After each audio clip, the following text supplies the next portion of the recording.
Welcome to KK logics and tricks. ఐక్యరాజ్య సమితి. మరి ఐక్యరాజ్య సమితి అనేది అసలు ఏంటి అంటే అందరికీ తెలిసిందే ఫ్రెండ్స్. ఇది ప్రపంచ శాంతి స్థాపన కోసం ఏర్పాటు చేయడం జరిగింది. మరి ఐక్యరాజ్య సమితి అంటే యుఎన్ఓ అనే విషయం మనందరికీ తెలుసు ఫ్రెండ్స్. జనరల్గా మనం చెప్పుకుంటే యుఎన్ఓ అనేది యునైటెడ్ నేషన్స్ ఆర్గనైజేషన్ అంటారు. ఈ యుఎన్ఓ యొక్క ప్రధాన కార్యాలయం ఎక్కడ ఉంటుందంటే మిడిల్లో ఉన్నటువంటి ఎన్ అంటే న్యూయార్క్లో ఉందని అర్థం. మనందరికీ జనరల్గా తెలిసినటువంటి బిట్ ఫ్రెండ్స్. మరి ఐక్యరాజ్య సమితి కంటే ముందు దీనికంటే ముందు ప్రపంచ శాంతి స్థాపన కోసం ఏర్పడినటువంటి ఒక సంస్థ ఉంది ఫ్రెండ్స్. అది 2-3 సార్లు మన డిఎస్ఎల్ అడిగాడు. So that is very very very important. దీనికంటే ముందున్నటువంటి సంస్థ పేరు ఏంటంటే నానాజాతి సమితి. మరి నానాజాతి సమితి దీని యొక్క ప్రధాన కార్యాలయం ఎక్కడ ఉంది? రెండే ఫ్రెండ్స్. మీకు ఈజీగా కోర్స్ ప్రతిదీ కోడింగ్తో చెప్పేస్తా ఫ్రెండ్స్. ఇట్లే ఉంటుంది ఫ్రెండ్స్. నేను ఎలా అయితే ఇప్పుడు వీడియో చెప్తున్నానో ఇదే విధంగా ఈ సైన్ ఇండియాలో ప్రతి జూన్ నుంచి అంతకుముందు అక్టోబర్ వరకు ఇదే వేలో కోడింగ్స్తో నేను అక్కడే కోర్స్ రాయడం జరిగింది. ఈజీగా ఉంటుంది ఫ్రెండ్స్. మాక్సిమం యూజ్ చేసుకోవడానికి ప్రయత్నించండి ఫ్రెండ్స్. చూద్దాం నానాజాతి సమితి.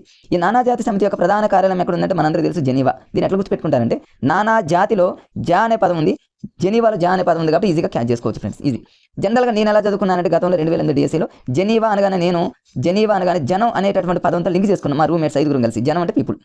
ఇక జెనీవా అనే దానికి సంబంధించి అంతర్జాతీయ సంస్థల్లో చాలా చోట్ల వస్తుంది ఫ్రెండ్స్. అందుకని మీకు ఈ కోడ్ అనేది ఈజీగా ఉంటుంది. మేమైతే ఇలానే గుర్తుపెట్టుకున్నాం. జెనీవా నానా జాతి అంటేనేమో జెనీవా, లేదా జనం కోసం అంటే జనం యొక్క ప్రపంచ శాంతి స్థాపన కోసం ఈ నానాజాతి సమితి ఏర్పడిందని ఏదో రకంగా దాన్ని గుర్తుపెట్టుకోవడానికి ట్రై చేస్తాం. మరి ఈ నానాజాతి సమితి యొక్క రూపకర్త మనందరికీ తెలిసినటువంటి వ్యక్తి వుడ్రో విల్సన్. ఇది కూడా ఒకసారి డిఎస్సీ అడిగాడు ఫ్రెండ్స్. గతంలో డైరెక్ట్గా బిట్స్ అడిగాడు. 98 డిఎస్సీ 2001 డిఎస్సీలో డైరెక్ట్ బిట్లు అడిగిన టైంలో ఇట్లాంటివి డైరెక్ట్గా అడిగాను. నానాజాతి సమితి యొక్క రూపకర్త అడిగింది ఒకసారి. ఎవరంటే ఫ్రెండ్స్ వుడ్రో విల్సన్. దీన్ని ఎట్లా గుర్తుపెట్టుకున్నామంటే మేము ఫ్రెండ్స్, నానాజాతి సమితి అనేది జనరల్గా మనందరికీ తెలుసు ప్రపంచ శాంతి స్థాపన కోసం ఏర్పడింది. ప్రపంచ శాంతి స్థాపన కోసం ఏర్పడినప్పుడు విలన్లు ఎవరైనా ఉంటారా ఫ్రెండ్స్? విలన్లు ఉండకూడదు. వుడ్రో విల్సన్ అంటే విలన్లు వెళ్ళిపోవాలంతే. అంటే విలన్స్ అనేవాళ్ళు ఉండకూడదు అన్నట్టు ఏదో గుర్తుపెట్టుకోవడానికి అనమాట. ఇప్పుడు చూడండి, నానా జాతిలో జా అంటేనేమో జెనీవా అని వచ్చేసింది. మరి శాంతి స్థాపన కోసం ఎప్పుడైనా సరే విలన్లు ఉండకూడదు కాబట్టి వుడ్రో విల్సన్. ఈ 2 పాయింట్లు గుర్తుపెట్టుకోండి. ఎక్కువ అవసరం లేదు ఫ్రెండ్స్. డీప్గా కూడా దీన్ని చదవడం అవసరం లేదు. నెక్స్ట్ ఈ నానాజాతి సమితి కొన్ని సంవత్సరాల తర్వాత ఏమైందంటే అది స్మాష్ అంటే అది ఒక పోయిందనమాట. తీసివేయడం జరిగింది. మరి నానాజాతి సమితి తర్వాత వచ్చినటువంటి సమితి ఏంటంటే ఐక్యరాజ్య సమితి. ఇది ఇంపార్టెంట్ ఇక్కడ నుంచి. మరి ఐక్యరాజ్య సమితిని ఏమంటారంటే యుఎన్ఓ మనందరికీ తెలుసు. ఈ ఐక్యరాజ్య సమితి రావడానికి ప్రధానమైనటువంటి కారకులు 2 సార్లు డిఎస్సీలు అడిగాడు ఫ్రెండ్స్. ఇంపార్టెంట్. నేను ఇక్కడ గెట్ చేస్తున్నా ఫ్రెండ్స్. ఐక్యరాజ్య సమితి రావడానికి మెయిన్ కారకులు ఎవరంటే ఒకరు రూజ్వెల్ట్, ఇంకొకరు వచ్చేసి విన్స్టన్ చర్చిల్. మరి ఈ విన్స్టన్ చర్చిల్ అదేవిధంగా రూజ్వెల్ట్ వీరిద్దరూ అట్లాంటిక్ మహాసముద్రంలో ఉన్నటువంటి అక్కడ ఆ సరిహద్దులో ఏం చేశారంటే ఫ్రెండ్స్ ఒక చార్టర్ మీద సంతకాలు చేయడం జరిగిందన్నమాట. అది ఎక్కడంటే అట్లాంటిక్ మహాసముద్రం. అది కూడా అడిగారు ఒకసారి. అట్లాంటిక్ మహాసముద్రం, దాన్ని అట్లాంటిక్ చార్టర్ అంటారని గుర్తుపెట్టుకోండి. ఎవరెవరు? ఒకరేమో చర్చిలు, ఇంకొకరేమో రూజ్వెల్ట్. మేము హాస్యంగా ఎలా గుర్తుపెట్టుకున్నామంటే ఫ్రెండ్స్, ప్రపంచ శాంతి జరగాలి అంటే అట్లాంటిక్ మహాసముద్రం దగ్గరలో ఉన్నటువంటి ఒక చర్చి దగ్గరికి, అక్కడ ఒక చర్చి ఉందనుకున్నాం మేము. అంటే అట్లాంటిక్ మహాసముద్రం దగ్గర ఒక చర్చి ఉంది. ఆ చర్చికి ప్రతిరోజు వెళ్ళి, మరి రోజు అంటే రూజ్వెల్ట్ ప్రతిరోజు వెళ్ళి ప్రార్థన చేయడం వల్ల ఏమైందంటే ప్రపంచ శాంతి ఏర్పడుతుంది అన్నట్టు ఏదో హాస్యంగా గుర్తుపెట్టుకున్నాం ఫ్రెండ్స్ మేము. ఇవి చూడండి, ఎవరెవరు? చర్చి, అదేవిధంగా రూజ్వెల్ట్. అంటే ప్రతిరోజు చర్చికి వెళ్ళి ప్రపంచ శాంతి జరగాలని మరి ఆ విధంగా గుర్తుపెట్టుకోవడం వల్ల ఈజీగా 2 పేర్లు గుర్తొస్తాయి ఫ్రెండ్స్. Winston Churchill, Roosevelt. రోజు చర్చిల్, ఫటాఫట్ అట్లాంటి చార్టర్. వారి వల్ల ఏమైందంటే యుఎన్ఓ వచ్చిందనే విషయం మనందరికీ తెలుసు ఫ్రెండ్స్. నెక్స్ట్ అంతే. మరి ఐక్యరాజ్య సమితికి సంబంధించి దీని లోగో చూడండి ఫ్రెండ్స్. మనందరికీ తెలుసు. గత డిఎస్సీలు ఇది కూడా అడిగారు. చిన్న బిట్స్ అడిగాడు గతంలో. ఇప్పుడు అడిగే సందర్భాలు లేవు కానీ గుర్తుపెట్టుకోండి. ఇవి 2 కూడా ఆలివ్ కొమ్మలు ఫ్రెండ్స్. మధ్యలో గ్లోబ్ ఒకటి ఉంది. 2 ఆలివ్ కొమ్మల మధ్యలో గ్లోబ్ ఉంది. ఈ ఆలివ్ కొమ్మలు అనేవి ఏమో శాంతికి మరి నిదర్శనం ఫ్రెండ్స్. ఈ గ్లోబ్ అనేది ఏంటంటే ఐక్యరాజ్య సమితిలో ఉన్నటువంటి 193 దేశాలు శాంతి అంటే 193 ఫ్రెండ్స్. 193 దేశాలు యుఎన్ఓలో ఉన్నాయి, మనందరికీ తెలుసు. ఈ 193 దేశాలకు గుర్తుగా మధ్యలో గ్లోబ్ ఉంచడం జరిగింది. అంటే 2 ఆలివ్ కొమ్మల మధ్యలో గ్లోబ్ అనేది ఈ ఐక్యరాజ్య సమితి యొక్క చిహ్నం అనే విషయం మనందరికీ తెలుసు ఫ్రెండ్స్. మరి ఐక్యరాజ్య సమితి ఎప్పుడు వచ్చింది? మనందరికీ తెలుసు ఫ్రెండ్స్. ఐక్యరాజ్య సమితి అనేది ఎప్పుడు వచ్చిందంటే అక్టోబర్ 24, 1945 జనరల్గా తెలిసినటువంటిది. యుఎన్ఓ చిన్నప్పటి నుంచి మనం గుర్తుపెట్టుకుంటున్నాం ఫ్రెండ్స్. యుఎన్ఓ అనగానే 1945 అక్టోబర్ 24.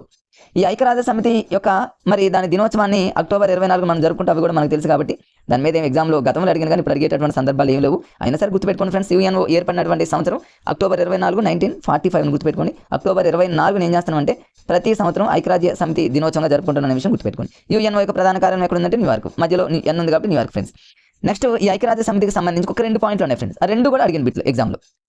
ఐక్యరాజ్య సమితి యొక్క ప్రాంతీయ కార్యాలయం అనేది న్యూయార్క్. ఇది ఎలా గుర్తుంటుంది? యుఎన్ఓ అనేది మధ్యలో ఎన్ ఉంది కాబట్టి న్యూయార్క్ అని గుర్తుపెట్టుకున్నాం. మరి ఐక్యరాజ్య సమితి యొక్క క్రొత్త ప్రాంతీయ కార్యాలయం అని ఒకసారి కాంపిటేటివ్ ఎగ్జామ్లో అడిగిన ఫ్రెండ్స్. ఇప్పుడు డిఎస్సీ అడిగే అవకాశం ఉంది. టీఎస్పీఎస్సీలోనో ఏపీఎస్సీలో ఒకసారి అడిగాడు ఫ్రెండ్స్. ఇది యుఎన్ఓ యొక్క క్రొత్త ప్రాంతీయ కార్యాలయం ఏంటి అంటే బాగ్దాద్ అని గుర్తుపెట్టుకుంది. ఇరాక్ రాజధాని అయినటువంటి బాగ్దాద్లో ఉంది. దీన్ని ఎలా గుర్తుపెట్టుకుంటాం అంటే క్రొత్త ప్రాంతీయ కార్యాలయం అనేది బాగోలేదని గుర్తుపెట్టుకోండి. అంటే అంతకుముందు ఉన్నటువంటి ప్రాంతీయ కార్యాలయం ఏదైతే ఉందో న్యూయార్క్ ఓకే, కానీ క్రొత్త ప్రాంతీయ కార్యాలయం అనేది బాగా లేదు. అని ఒక హాస్యంగా గుర్తుపెట్టుకుంటే కొత్త ప్రాంతీయ కార్యాలయం బాగ్దాద్ అనే పదం మన మైండ్కి ఈజీగా గుర్తొస్తుంది ఫ్రెండ్స్. మరి యుఎన్ఓ ఈ ప్రధాన కార్యాలయం అనేటువంటి న్యూయార్క్కి మరి స్థల దానం అంటే భూదానం అంటే భూమి కావాలిగా ఫ్రెండ్స్. ఆ భూదానం చేసినటువంటి వ్యక్తి మనందరికీ తెలుసు, జాన్ డి రాక్ ఫెల్లర్ అనేటటువంటి వ్యక్తి. మరి మేము ఎలా గుర్తుపెట్టుకున్నాం గతంలో అంటే ఫెల్లర్లో ఫెల్లం అని గుర్తుపెట్టుకున్నాం ఫ్రెండ్స్. ఏదో హాస్యంగా గుర్తుపెట్టుకున్నాం. జనరల్గా చూడండి, ఇప్పుడు ఇక్కడ భూదానోద్యమం అనగా ఫ్రెండ్స్ ఇంకొక బిట్టు ఎస్జిటి కానీ స్కూల్ అసిస్టెంట్ వాళ్ళు కానీ ప్రిపేర్ అవుతున్న వాళ్ళకి ఈజీగా ఒకటి గుర్తు రావాలి. భూదానోద్యమం అనగానే మనకు వినోబా భావే గుర్తు రావాలి ఫ్రెండ్స్. లింక్ చేసి గుర్తుపెట్టుకోవడం ఇంపార్టెంట్. మరి అక్కడ భూదానం చేసినటువంటి వ్యక్తి ఎవరంటే వెదిరే రామచంద్రారెడ్డి అనేటటువంటి వ్యక్తి. వెదిరే రామచంద్రారెడ్డి వాళ్ళ నాన్న పేరు మీద ఉన్నటువంటి కొన్ని పుస్తకాలు 100 ఎకరాలు ఉంది, కొన్ని పుస్తకాలు 200 ఎకరాలు ఉంది ఫ్రెండ్స్. టెక్స్ట్ బుక్లో అకాడమీ బుక్లో 200 ఎకరాలు ఉంది. వాళ్ళ నాన్న పేరు మీదుగా ఉన్నటువంటి భూమిని దానం చేస్తే ఆ దానం చేసినప్పుడు మరి మొట్టమొదటిసారిగా తీసుకున్నటువంటి భూమిని దానంగా తీసుకున్న వ్యక్తి ఎవరంటే మైసయ్య, మనందరికీ తెలుసు ఫ్రెండ్స్. అట్లాంటి భూదానం అనే పదం మళ్ళీ ఇక్కడికి వచ్చింది కాబట్టి దాన్ని కొంచెం మనం రిఫర్ చేసుకున్నాం. మరి ఈ న్యూయార్క్కి భూదానం చేసిన వ్యక్తి ఎవరంటే జాన్ డి రాక్ ఫెల్లర్ అంటే మేము ఫెల్లర్ అంటే పెళ్ళం అనేటటువంటి హాస్యంగా గుర్తుపెట్టుకున్నాం ఫ్రెండ్స్. అంటే ఆమె అంటే వైఫ్ అనేటటువంటి ఆమె భూదానం చేసింది అనేటటువంటి విషయంగా ఈజీగా గుర్తుపెట్టుకోవడానికి అలా పెట్టుకున్నాం ఫ్రెండ్స్, ఈజీగా గుర్తుండడం కోసం హాస్యంగా ఫ్రెండ్స్. అంతే. నెక్స్ట్ వచ్చేసి ఈ యుఎన్ఓ యొక్క అధికార భాషలు. అధికార భాషలు చాలా ఇంపార్టెంట్ ఫ్రెండ్స్. ఇది ఐక్యరాజ్య సమితి యొక్క అధికార భాషలు మొత్తం ఎన్ని అనేటటువంటి విషయం గతంలో అడిగేవాడు కానీ ఇప్పుడు అడిగేటటువంటి సందర్భాలు లేవు. ఇప్పుడు కానిదేంటి అయినదేంటి ఏబిసిడీలు డిఫరెంట్గా ఇస్తారని మనకు తెలుసు. ఐక్యరాజ్య సమితిలో ఉన్న అధికార భాషలు 6. దీన్ని ఎట్లా గుర్తుపెట్టుకుంటారంటే యుఎన్ఓ అనేటటువంటి దాంట్లో 3 లెటర్స్ ఉన్నాయి. ఆ 3 లెటర్స్ని డబల్ చేయండి ఫ్రెండ్స్, 6 లెటర్స్ వస్తాయి. అంటే ఐక్యరాజ్య సమితిలో ఉన్నటువంటి భాషల సంఖ్య 6. ఐక్యరాజ్య సమితిలో ఉన్నటువంటి ఆ అంగాల సంఖ్య కూడా 6 ఫ్రెండ్స్. అనుబంధ సంస్థలు కూడా 6 అనేటటువంటి విషయం గుర్తుపెట్టుకోండి. ప్రతిదానికి మీకు ఒక లాజిక్ గుర్తుపెట్టుకునేటటువంటి లాజిక్ ప్రతి చోట మీకు ఇంప్లిమెంటేషన్ చేస్తున్న ఫ్రెండ్స్, వాటిని మీరు యూజ్ చేసుకోండి. 6 భాషలు ఉన్నాయి. ఏంటి ఈ ఐక్యరాజ్య సమితికి సంబంధించిన అధికార భాషలు 6ని ఎలా గుర్తుపెట్టుకుంటారంటే చాలా మంది చాలా రకాలుగా గుర్తుపెట్టుకుంటూ ఉంటారు. నేను ఎలా గుర్తుపెట్టుకున్నానంటే ఫ్రెండ్స్ ఈజీ కోసం అనమాట. భాషలు అనగానే మనం మాట్లాడతాం కదా ఫ్రెండ్స్, మనం నోటితో మాట్లాడేటప్పుడు మన ఫేస్ యొక్క ముఖ కవలికలు అనేవి అటు ఇటు చేంజ్ అవుతూ ఉంటాయి. నేను ఏం చేశానంటే దాన్ని ఎలా గుర్తుపెట్టుకున్నానంటే చూడండి, రెడ్ ఫేసెస్ అని జస్ట్ హాస్యంగా, అంటే మనం ఏదైనా మాట్లాడేటప్పుడు మన ఫేస్ అనేది రెడ్ అవుతుంది అని ఒక హాస్యంగా గుర్తుపెట్టుకున్నాను అంతే ఫ్రెండ్స్. అధికార భాషలో 6 అనగానే భాష అనగానే మాట్లాడతాం కాబట్టి ఫేస్ రెడ్ ఫేస్ అని గుర్తుపెట్టుకో. రెడ్ ఫేసెస్ అనగానే మీకు అన్ని లెటర్స్ అందులోనే వచ్చేది చూడండి ఫ్రెండ్స్. ఆర్ అంటే ఏమో రష్యా అని, ఎఫ్ అంటే ఏమో ఫ్రాన్స్ అని, ఏ అంటే అమెరికా అని. మీకు ఈజీగా ఆ 6 అధికార భాషలకు కోడ్ ఏంటంటే ఈజీగా గుర్తుపెట్టుకో, రెడ్ ఫేసెస్ అని. ఇంకొంతమంది ఎలా గుర్తుపెట్టుకుంటారంటే ఏసీలో పెట్టినటువంటి వస్తువు ఏదైనా సరే ఫ్రెష్గా ఉంటుందని. కొంతమంది ఎట్లా గుర్తుపెట్టుకుంటారు, ఏసీలో పెట్టిన వస్తువు ఫ్రెష్గా ఉంటుందని. మరి ఈ ఎస్ఎన్ఎస్ పబ్లికేషన్ వాళ్ళది ఫ్రెండ్స్. ఇది నేను పీడిఎఫ్గా తీసినటువంటి బుక్ ఫ్రెండ్స్. ఇది ఎస్ఎన్ఎస్ వాళ్ళ యొక్క కరెంట్ అఫైర్స్ బుక్ మీకు చెప్పడం జరుగుతుంది. ఒకవేళ ఎవరైనా ఈ బుక్ ఏంటి అనేటటువంటి అనుమానం కలిగితే ఫ్రెండ్స్, ఇది ఎస్ఎన్ఎస్ వాళ్ళ కరెంట్ అఫైర్స్ అనమాట. వాళ్ళ బుక్ నేను రీసెంట్గా తీసుకొని మా మేడం ప్రిపేర్ చేస్తున్నా కాబట్టి వాళ్ళ బుక్ ఫ్రెండ్స్. ఇది ఎస్ఎన్ఎస్ వాళ్ళు అయితేనేమో ఏసీ రూమ్లో కూర్చొని ఇంగ్లీష్ వాళ్ళు ఫ్రెంచ్ వాళ్ళు ఏం చేస్తున్నారంటే సర్వీస్ రిజిస్టర్లో ఇది రాసుకుంటున్నారని పెట్టారులే, కానీ దీనికంటే ఈ రెండే కొంచెం బెటర్గా ఉన్నాయి నాకైతే. ఏ భాషలో అనగానే భాష మాట్లాడేటప్పుడు మన ఫేస్ రెడ్ అవుతుంది, రెడ్ ఫేసెస్ అని, లేదా ఏసీలో పెట్టిన వస్తువు ఫ్రెష్గా ఉంటుందని. మీ ఇష్టం ఫ్రెండ్స్ ఎట్లయినా గుర్తుపెట్టుకోండి, బట్ దీని మీద బిట్ కన్ఫామ్గా అడిగేటటువంటి సందర్భం ఉంది. తర్వాత ఈ ఐక్యరాజ్య సమితికి సంబంధించినటువంటి చిహ్నాలు ఆల్రెడీ చెప్పాను. 2 ఆలివ్ కొమ్మలు ఉంటే మధ్యలో గ్లోబ్ ఉంటుంది. 193 దేశాలకు గుర్తు గ్లోబ్. ఆలివ్ కొమ్మలు అనేవి శాంతికి చిహ్నం. అది దాని మీద ఏం అడిగే అవకాశం లేదు, కానీ గుర్తుపెట్టుకోండి ఫ్రెండ్స్. నెక్స్ట్ యుఎన్ఓ యొక్క పతాకం అంటేనేమో 3:2 అని, 5:3 అని. ఇది కూడా ఏదో గతంలో అడిగింది కాబట్టి ఫ్రెండ్స్, ఇప్పుడు అడిగేటటువంటి రోజులు అలా లేవు, అడిగే అవకాశం కూడా లేదు ఫ్రెండ్స్. ప్రస్తుతం ఏంటంటే దీని మీద ప్రతిదీ మీకు కోడింగ్ రూపంలో అందజేస్తా ఫ్రెండ్స్. ఇప్పుడే ప్రస్తుతం మొత్తం ఐక్యరాజ్య సమితిలో ఎంతమంది మరి సెక్రటరీ జనరల్ ఉన్నారంటే ప్రస్తుతం 9వ ఆయన కొనసాగుతున్న ఫ్రెండ్స్. అతని పేరే ఆంటోనియో గుటెరెనో. ఈ ఆంటోనియో గుటెరెనో అనేటటువంటి వ్యక్తి 9th క్యాండిడేట్ అనమాట. ఈ 9th, దీనికంటే ముందు బౌత్రోస్ గలే అనేటటువంటి ఆయనకంటే ముందు కోఫీ అన్నన్, ఇట్లా 1 నుంచి 9 వరకు మొత్తం ఉంటారు. వీటి మీదనే మన గ్రూప్ 1లో ఎగ్జామ్లో బిట్ అడిగారు ఫ్రెండ్స్. అంతకుముందు డిఎస్సీలో రెగ్యులర్గా బిట్ అడుగుతున్నాడు. సో మీరు మిస్ చేయొద్దు. ఆ 9 మందిని ఒక ఆర్డర్లో గుర్తుపెట్టుకోవాలి. మెయిన్ మన ఆసియావాసి అయినటువంటి యుత అంటున్నాడు, ఖచ్చితంగా గుర్తుపెట్టుకోవాలి ఫ్రెండ్స్. కొన్ని ఉన్నాయి కొన్ని మేజర్ పాయింట్స్ ఉన్నాయి ఫ్రెండ్స్. ఆ మేజర్ పాయింట్స్ని మాత్రం మనం గుప్పెట్లో పెట్టుకుంటే ఈజీగా మనం మార్క్స్ని గ్యాదర్ చేసుకోవచ్చు ఫ్రెండ్స్. ఇప్పుడు చూడండి, దానికి సంబంధించినటువంటి టేబుల్ మీకు ఈజీగా చెప్తా ఫ్రెండ్స్. చూడండి ఎట్లా అంటే, మీరు మ్యాక్సిమం చదువుంటారు నా వేలో ఫ్రెండ్స్. నేను చదువుకున్న దాన్ని బట్టి మీకు చెప్తాను. ఫస్ట్ 9 మందిలో ఫస్ట్ ఆయన పేరు ఫ్రెండ్స్ ట్రిగ్విలీ. రెండో ఆయన వచ్చేసి చూడండి, మీకు ఒక జూమ్ చేస్తాను. ఫస్ట్ వ్యక్తి వచ్చేసి ట్రిగ్విలీ. రెండో ఆయన డాగ్ హోమర్ వరల్డ్ అంటారు, లేదా హమ్మర్స్ వరల్డ్ అంటారు. ఒక్కొక్కరు ఒక్కొక్క రకంగా రాస్తున్నారు. నేను ప్రతిదాన్ని కూడా కీవర్డ్ తీసుకుంటున్నా ఫ్రెండ్స్. ట్రిగ్విలీ అనేది ఒక కీవర్డ్. రెండోది డాగ్ అంటే కుక్క అని ఒక హాస్యంగా డాగ్. మూడోది వచ్చేసి యుతాంట్ అంటే ఏమో థాట్ అనేటటువంటి పదంగా తీసుకుంటాను. కోడ్ చెప్పేటప్పుడు మీకు ఈజీగా చెప్తా ఫ్రెండ్స్. తర్వాత కుట్టువాల్దీన్. తర్వాత వచ్చేసి కంటిన్యూషన్లో మరి డిక్యులర్, జేవియర్ పెరెజ్. డెక్యులర్ అంటే డక్ అని గుర్తుపెట్టుకోండి, మీకు చెప్తా ఫ్రెండ్స్. బౌత్రోస్ గలి, Kofi Annan. తర్వాత వచ్చేసి బాన్ కి మూన్ ఫ్రెండ్స్, మర్చిపోయాను, బాన్ కి మూన్. తర్వాత ఆంటోనియో గుటెరెస్. 8వ వ్యక్తి ఫ్రెండ్స్ బాన్ కి మూన్ కంటే తర్వాత వ్యక్తి కోఫీ అన్నన్. దాని తర్వాత బౌత్రోస్ గలి ఫ్రెండ్స్. ఇంతకుముందు కొంచెం ఆర్డర్ చేంజ్ చేసి చెప్పా ఫ్రెండ్స్. కాబట్టి వీటిని మనం ఈజీగా కోడింగ్ విధానంలో ఎలా చూడండి ఫ్రెండ్స్. ఎట్లా అంటే దీన్ని ఎలా గుర్తుపెట్టుకుంటారంటే ఆర్డర్ చాలా ఇంపార్టెంట్. కన్ఫామ్గా ఆర్డర్లో అడిగే అవకాశం ఉంటుంది. కొన్ని మేజర్గా ఉన్న బిట్స్ మీకు చెప్పాగా ఫ్రెండ్స్. మరి నోబెల్ శాంతి బహుమతి పొందినటువంటి తొలి సెక్రటరీ జనరల్ అని, తొలి ఆసియావాసి ఎవరు, మరణించినటువంటి వ్యక్తి ఎవరు, ఒక 3-4 బిట్స్ ఉన్నాయి ఫ్రెండ్స్ ఇంపార్టెంట్వి. వాటి మనం వదిలిపెట్టాం, ఈజీగా మనం వాటిని క్యాచ్ చేసేద్దాం ఫ్రెండ్స్. ఎట్లా చూడండి, దీన్ని ఎలా గుర్తుపెట్టుకుంటారంటే ఆర్డర్లో చూడండి, ఒక కోడ్ రూపంలో. ట్రిగ్విలీ అనేటటువంటి పదాన్ని నేను ఏం చేశాను ఫ్రెండ్స్, మనకి జనరల్గా గన్ ఉంటుంది కదా ఫ్రెండ్స్, గన్కు ఒక ట్రిగ్గర్ ఉంటుంది కదా. ఇక్కడ హాస్యంగా చూడండి ఫ్రెండ్స్, ఒక గన్ను తీసుకొని ట్రిగ్గర్తో మనం ఒక్కసారి బుల్లెట్ని కనుక వదిలితే దేని మీదకి, ఎదురుగా ఉన్నటువంటి డాగ్ మీద కానీ గుర్తుపెట్టుకోండి ఫ్రెండ్స్. ఎదురుగా ఒక డాగ్ ఉంది, ఒక కుక్క ఉందన్నమాట. ఆ కుక్క మీదకి ఏం చేస్తామంటే ఒక గన్ను తీసుకొని ట్రిగ్గర్ అని నొక్కాం ఫ్రెండ్స్. మరి ఆ కుక్క చాలా తెలివిగలది. ఆ కుక్క ఏం చేసింది, ఆలోచించింది. ఏం ఆలోచించింది, కొంచెం పక్కకి వాలాలి అనేటటువంటి థాట్ వచ్చిందనమాట. అంటే కుక్క ఏం చేసింది, ఎప్పుడైతే మనం గన్ను తీసుకొని ట్రిగ్గర్ నొక్కామో ఆ బుల్లెట్ వస్తుంది, కుక్క ఏం చేసింది, ఆలోచించింది, థాట్ ఏం చేసిందంటే కొంచెం పక్కకు వాలింది ఫ్రెండ్స్. ఇలా హాస్యంగా అంతే, అన్ని వరుసకు వచ్చేస్తాయి. వాళ్ళు ఏం చేసింది, ఆ డాగ్ ఏం చేసిందంటే ఫ్రెండ్స్, అలా ఉంది. ఆ బుల్లెట్ పోయి డెక్యులర్ అంటే ఒక డక్ అంటే బాతు అనమాట. కుక్కకు తగలేదు కానీ బాతుకి వెళ్ళిపోయింది ఫ్రెండ్స్. బాతుకి వెళ్ళిపోతా ఉంటే ఆ బాతు ఏమైందంటే కుక్కలాగా భౌ అని అరిసింది ఫ్రెండ్స్. భౌ అనేటటువంటి సౌండ్తో అరిసి ఏం చేసిందంటే అది చక్కగా ఒక చోట కూర్చొని ఏం చేసిందంటే ఫ్రెండ్స్, అది కాఫీ తాగుతూ, అనుకోండి హాస్యంగా కాఫీ తాగుతూ, మూన్ అంటేనేమో చందమామను చూస్తూ ఏం చేసిందంటే ఫ్రెండ్స్, అది ఆటో ఎక్కిపోయిందని గుర్తుపెట్టుకోండి. ఇక చూడండి ఈజీగా మీకు ఫస్ట్ నుంచి మీరు జస్ట్ ఒక హాస్యంగా ఫ్రెండ్స్. ఫస్ట్ ట్రిగ్గర్ అంటే ట్రిగ్విలీ అంటే ట్రిగ్గర్ అని గుర్తుపెట్టుకోండి. ఎదురుగా బుల్లెట్ పోయింది దేనికి, రెండోది డాగ్ అనే పదం గుర్తుపెట్టుకోండి. ఈ డాగ్ ఏం చేసింది, థాట్ అంటేనేమో ఆలోచించింది, ఈ థాట్. తర్వాత ఏం చేసింది, అది కొంచెం వాలింది అంటేనేమో కుట్టు వాలింది. అది ఏమైంది, ఆ బుల్లెట్ అనేది స్ట్రైట్గా వచ్చి ఒక డక్కుకి వెళ్ళి వచ్చిందనమాట. డక్కుకు తగిలింది అనుకోండి, కొంచెం తగిలింది అనుకోండి, హెవీగా కాకుండా కొంచెం లైట్గా తగిలింది. తగలగానే ఆ డక్ ఏం చేసిందంటే ఆ కుక్క లాగానే భౌ అని అరిసింది. అరుచుకుంటూ అది ఏం చేసిందంటే ఆ నొప్పిని తట్టుకోలేక చక్కగా ఒక కాఫీ తాగుతూ, చందమామని చూస్తూ అంటే మూనుని చూస్తూ ఆటో ఎక్కి జంప్ అనమాట వెళ్ళిపోయింది. జస్ట్ ఒక హాస్యంగా గుర్తుపెట్టుకుంటే 9 మంది వచ్చేస్తారు కదా ఫ్రెండ్స్. ఇప్పటికే మీకు నోట్ అయి ఉంటుందని నేను అనుకుంటున్నా. ఆల్రెడీ చాలా మంది చదువుంటారు, మరొకసారి రివిజన్ లాగా అనుకోండి. మరి దీంట్లో కొన్ని మేజర్గా ఉన్నటువంటి పాయింట్స్ ఏంటంటే, స్టార్టింగ్ వ్యక్తి, ఎండింగ్ వ్యక్తి యొక్క దేశాలు చాలు ఫ్రెండ్స్, అందరూ అవసరం లేదు, కొన్ని మేజర్గా చాలు. మన డిఎస్సికి చాలా లిమిట్గా చదువుకుంటే సరిపోతుంది, అంతేగాని మన సైకాలజీ పర్స్పెక్టివ్ చదివినట్టు లైన్ టు లైన్ ఇక్కడ అవసరం లేదు ఫ్రెండ్స్. ఫస్ట్ ట్రిగ్విలీ, మొట్టమొదటి ఐక్యరాజ్య సమితి ప్రధాన కార్యదర్శి ఎవరంటే ట్రిగ్విలీ, మనందరికీ తెలుసు. ట్రిగ్గర్ అని గుర్తుపెట్టుకున్నాం. అది ఏ దేశం అంటే నార్వే అనే విషయం గుర్తుపెట్టుకోండి ఫ్రెండ్స్. నార్వే అనేటటువంటి పదం మనకి ఈజీగా గుర్తుంటుంది. ట్రిగ్విలీ అనగానే నార్వే అనే పదం, ట్రిగ్వీలో రా అనే పదం కలుస్తుంది, సింక్ అవుతుంది. ట్రిగ్విలీ రా అంటేనేమో నార్వేలో రా, అట్లా ఆశంగా గుర్తుపెట్టుకోండి ఫ్రెండ్స్. రెండోది డాగ్కి సంబంధించినటువంటి ఇంపార్టెంట్ బిట్ ఏంటంటే ఫ్రెండ్స్, చాలా ఇంపార్టెంట్. గతంలో అడిగాడు దీని మీద, ఏమని అడిగాడంటే పదవిలో ఉండగా మరణించినటువంటి ఐక్యరాజ్య సమితి ప్రధాన కార్యదర్శి ఎవరు అన్నాడు ఫ్రెండ్స్. గతంలో ట్రిగ్విలీ అని, డాగ్, హోమర్ ఫీల్డ్ అని, యుతాంట్ అని డిఫరెంట్ గిరిగించినప్పుడు మేము అప్పుడే కోడ్ పెట్టుకొని చదువుకున్నాం. ఏంటి, డాగ్ ఉంది ఫ్రెండ్స్, డాగ్ కరవడం వల్ల చనిపోయాడు అనుకోండి. మనకున్న జంతువులు డాగ్ ఏం చేసింది, కరిచింది. డాగ్ కరవడం వల్ల ఏమైందో, చనిపోయింది. రేపు పదవిలో ఉండగా మరణించిన అనగానే డాగే గుర్తుకు రావాలి, అంతే అయిపోయింది. ఆ డాగ్ ఎలా వచ్చింది, చాలా స్పీడ్గా వచ్చింది. డాగ్ చాలా స్పీడ్గా వచ్చింది అంటే స్పీడ్ అట్లా కూడా గుర్తుపెట్టుకోండి.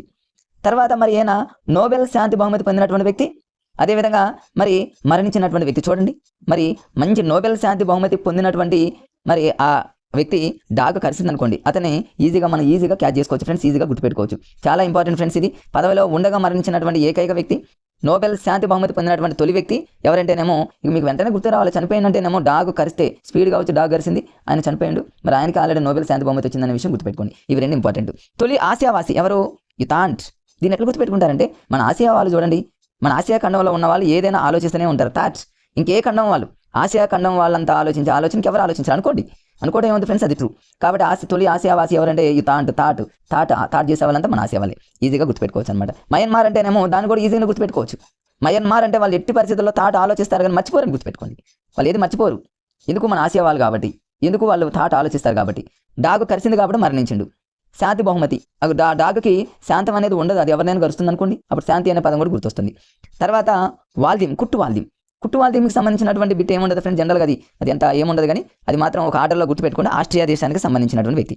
తర్వాత జేవియర్ పెరిజ్ డెక్యులర్, దీనికి సంబంధించింది కూడా ఏముండదు, దక్షిణ అమెరికా అనేది మనకి ఏం కాదు ఫ్రెండ్. మన ఆసియా ఒక విషయం ఏంటంటే ఫ్రెండ్స్, మనం కరెంట్ అఫైర్స్ చదివేటప్పుడు వేటిని ఎక్కువగా ఫోకస్ చేయాలంటే మన ఇండియాకి సంబంధించిన బిట్స్ని వదలకూడదు ఫ్రెండ్స్. మన ఇండియాకి సంబంధించినవి, మన రాష్ట్రానికి సంబంధించినవి, మన ఖండానికి సంబంధించిన ముందు మనవి చదువుకున్న తర్వాతనే వేరేకి వెళ్ళాలి. అంతేగాని మన ఇండియాలని వదిలేసి వేరే కంట్రీస్, వేరే రాష్ట్రాలు, మన రాష్ట్రాన్ని వదిలేసి వేరే చదువుకున్నాం అనుకుని వాడు ఏం ఫాలో అవ్వడు. అవార్డ్స్ తీసుకోండి. మన ఇండియాకి ఏమైనా ప్రత్యేకత ఉందో చూడండి. ఇప్పుడు నా దగ్గర షైన్ ఇండియా బుక్స్ ఉన్నాయి ఫ్రెండ్స్, ఇవన్నీ నేను ఏం చేశానంటే హైలైట్ చేశాను. ఎలా మీరు ఈజీగా చదువుకోవటానికి అనమాట. మన తెలంగాణ, మన ఆంధ్రప్రదేశ్, అదేవిధంగా మన భారతదేశం, మన రాష్ట్రం, అట్లాంటి విషయాన్ని హైలైట్ చేస్తూ మంచిగా నేను అద్భుతంగా వాటిని కోడ్స్తో హైలైట్ చేస్తా ఫ్రెండ్స్. మీకు కావాల్సిన వాళ్ళు మంచిగా దాన్ని యూజ్ చేసుకోండి. మరొకసారి మీకు ఆ నెంబర్ చెప్తా ఫ్రెండ్స్, నోట్ చేసుకోండి. ఎవరైనా నెంబర్ నోట్ చేసుకోకపోతే 7893804828 అనే నెంబర్ ఫ్రెండ్స్. ఎవరికైతే మరి షైన్ ఇండియాకి సంబంధించినటువంటి పీడిఎఫ్ ఫ్రెండ్స్, ఇప్పుడు పీడిఎఫ్ లోపల ప్రతిదీ హైలైట్ చేసా, ప్రతి దాని దగ్గర కోడింగ్స్ కూడా ఉంటుంది ఫ్రెండ్స్. మీకు ఇంక అక్కడే చూడగానే మీకు నోట్ అయిపోతుంది. కమ్యూనిటీలో పెడతా ఫ్రెండ్స్, మీరు కమ్యూనిటీని గమనించండి. మీకు పీడిఎఫ్కి ఒక్కొక్క పీడిఎఫ్కి 10 రూపాయలు చొప్పున ఇదే నెంబర్కి ఫోన్పే కానీ గూగుల్ పే కానీ చేసి దాన్ని స్క్రీన్ షాట్ తీసి ఇదే నెంబర్కి మీరు వాట్సాప్ చేయండి. అది పెట్టినటువంటి జస్ట్ ఒక 10 అవర్స్లోనే, ఒక 10 అవర్స్ లోపే ఫ్రెండ్స్ వెంటనే మీకు వెంటనే ఆ పీడిఎఫ్ని మీకు అందజేయడం జరుగుతుంది. నెక్స్ట్ చూద్దాం ఫ్రెండ్స్. ఈ తర్వాత కోఫీ అన్నకి సంబంధించి ఇక బౌత్ రోజ్ గలీకి సంబంధించి ఈజిప్ట్, ఇది మనకు గతంలోనే తెలిసింది. కోఫీ అన్నన్ అనేటటువంటి దీన్ని ఒకసారి అడిగాడు ఫ్రెండ్స్. ఇది కోఫీ అన్నన్ ఏ దేశస్తుడు అని ఒకసారి అడిగాడు ఫ్రెండ్స్. దీన్ని గుర్తుపెట్టుకోండి. అది ఘనా దేశానికి సంబంధించినటువంటి వ్యక్తి. ఎట్లా గుర్తుపెట్టుకుంటారంటే, కోఫీ అంటే కాఫీ అనుకున్నాగా, కాఫీని ఎప్పుడైనా సరే ఘనంగా చేయాలి లేదా ఘనంగా తాగాలి, సింపుల్గా కాదు అనేటటువంటి హాస్యంగా గుర్తుపెట్టుకుంటే కోఫీ అన్నన్ అనగానే ఆఫ్రికా ఖండంలో ఘనా దేశస్తులు అనేటటువంటి విషయాన్ని మనం గుర్తుపెట్టుకోవచ్చు. బాన్కి మూన్ అంటేనేమో దక్షిణ కొరియా. దీన్ని ఎలా గుర్తుపెట్టుకుంటారు? మూన్ అంటే చంద్రుడు కదా ఫ్రెండ్స్. చంద్రుడు దక్షిణ వైపున ఉంటాడు అనుకోండి. అంటే ఆసియాలోని దక్షిణ కొరియా అంటే దక్షిణ కొరియాలో ఈ అంటే దక్షిణం దిక్కున ఈ మూన్ ఉంటాడని మనం ఒకటి గుర్తుపెట్టుకుంటే సరిపోతుంది ఫ్రెండ్స్. ఇప్పుడు ఆంటోనియో గుటెరనో కన్ఫామ్గా రేపు అడిగేటటువంటి బిట్ ఏంటంటే పోర్చుగల్. దీన్ని ఎట్లా గుర్తుపెట్టుకుంటారు? ఆంటోనియో అంటేనే ఇంతకుముందే చెప్పాక ఫ్రెండ్స్, ఆటో అని గుర్తుపెట్టుకోండి ఫ్రెండ్స్. ఆటోలో ఎవరైనా సరే పోతారా? పోరు. ఇప్పుడు తెలంగాణ కానివ్వండి, ఆంధ్రాలో కానివ్వండి, మరి లేడీస్కి ఉచిత బస్సులు అనగానే ఎవరు ఆటోలు ఎక్కట్లేదు. అట్లా గుర్తుపెట్టుకోండి. ఆంటోనియో గుటెరస్ అంటే ఆటోలో ఎవరు పోరు అంటే పోర్చుగల్. మూన్ అనగానే మీకు దక్షిణ వైపున మూన్ ఉంటాడని గుర్తుపెట్టుకోండి. డాగ్ అనగానే కుక్క కరిస్తే చనిపోయింది కాబట్టి చనిపోయిన వ్యక్తి వారిని డాగ్ అని గుర్తుపెట్టుకోండి. అది శాంతంగా ఉండదు కాబట్టి శాంతి బహుమతి వచ్చింది, నోబెల్ శాంతి.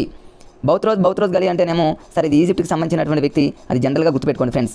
తర్వాత వచ్చేసి థాట్ అంటేనేమో ఆలోచించే వాళ్ళు మరి ఎప్పుడు కూడా మర్చిపోరు కాబట్టి మయన్మార్ అనుకోండి, వాళ్ళు ఆలోచిస్తున్నారంటే ఖచ్చితంగా మన ఆసియా వాళ్ళే. చూడండి ప్రతిదీ కూడా ఓ లాజిక్స్తో మనం చదివితే ఈ టేబుల్ పెద్ద కష్టమేం కాదు ఫ్రెండ్స్. అట్లే నోబెల్ నెక్స్ట్ అవార్డ్స్ మీద మనం వీడియో చేసినప్పుడు ఒక కరెంట్ అఫైర్స్కి సంబంధించి నాకు తెలిసి ఫ్రెండ్స్, నేను మరి షైన్ ఇండియాకి సంబంధించి అన్ని బుక్లో డైరెక్ట్గా మీ కోర్స్ని అక్కడే రాశాను, అక్కడే హైలైట్ చేసేసాను నేను.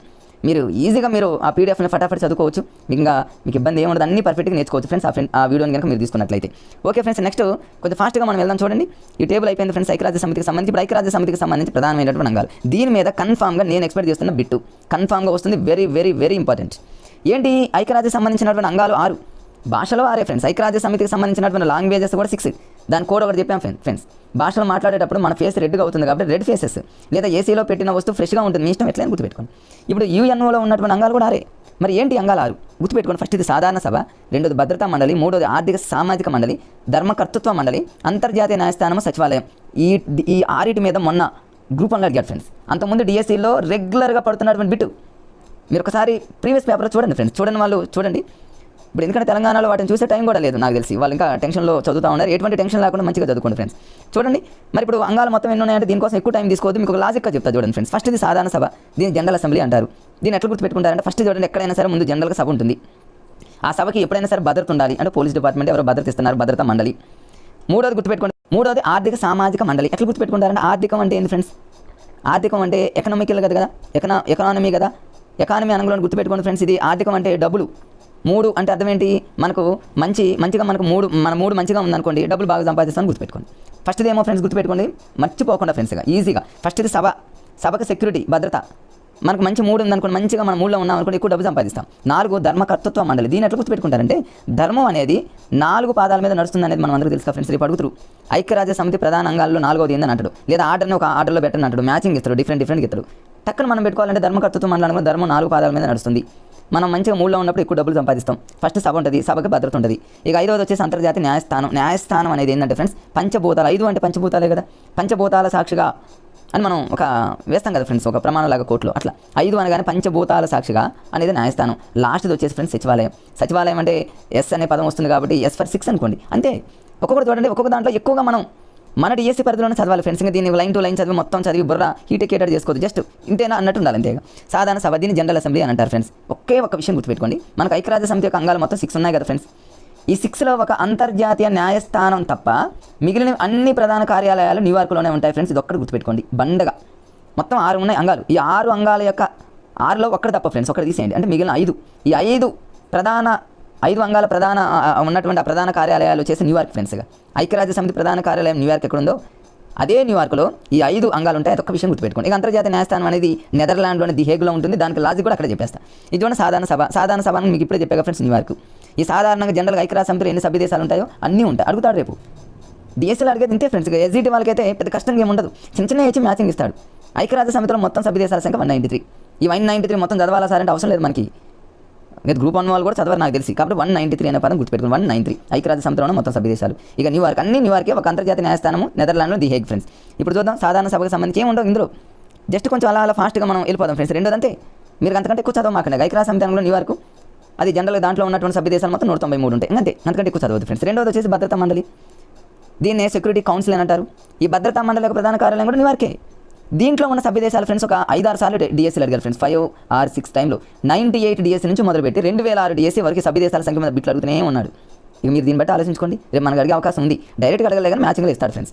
భద్రతా మండలిలో ఉన్నటువంటి సభ్య దేశాల సంఖ్య మొత్తం ఎంత? 15. దాంట్లో శాశ్వతంగా ఉన్నాయి 5. వీటికి వీటో అధికారం ఉంటుంది, అంటే వాటికి ఫుల్ పవర్స్ ఉంటుంది అనమాట సీఎం లాగా.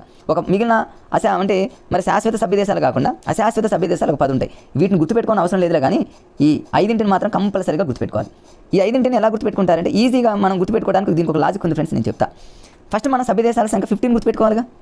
భద్రతా మండలిలో ఉన్నటువంటి టోటల్ సభ్య దేశాల సంఖ్య మొత్తం ఎంత అంటే దీన్ని ఎట్లా గుర్తుపెట్టుకుంటారండి ఫ్రెండ్స్? చూడండి, భద్రత అనే పదం గుర్తుపెట్టుకోండి. ఇప్పుడు 15 ఇయర్స్ పిల్లల్ని ఎప్పుడైనా సరే 15 ఇయర్స్ ఏజ్లో ఉన్నటువంటి పిల్లలు ఎప్పుడు భద్రంగా ఉండాలని గుర్తుపెట్టుకోండి. జనరల్గా చూసుకుంటే 10th క్లాస్ పిల్లలు చూడండి ఫ్రెండ్స్. 10th క్లాస్ పిల్లల యొక్క ఏజ్ ఎంత అంటే 15. ఆ ఏజ్లో ఉన్నటువంటి పిల్లలు భద్రంగా ఉండాలని గుర్తుపెట్టుకోండి. రేపు భద్రతా మండలిలో ఉన్న సభ్య దేశాలు అనగానే మనకి 15 గుర్తు రావాలి. ఆ 15లో 5 గుర్తు రావాలి. ఏంటి 5 శాశ్వత సభ్య దేశాలకి చిన్న ఒక లాజిక్ ఉంది ఫ్రెండ్స్. ఈజీగా దీన్ని చాలామంది చాలా రకాలుగా దీన్ని మనం లాజిక్గా గుర్తుపెట్టుకుంటారు ఫ్రెండ్స్. నాకు తెలిసినటువంటి 2 లాజిక్స్ మీకు ఇక్కడ చూపిస్తాను నేను.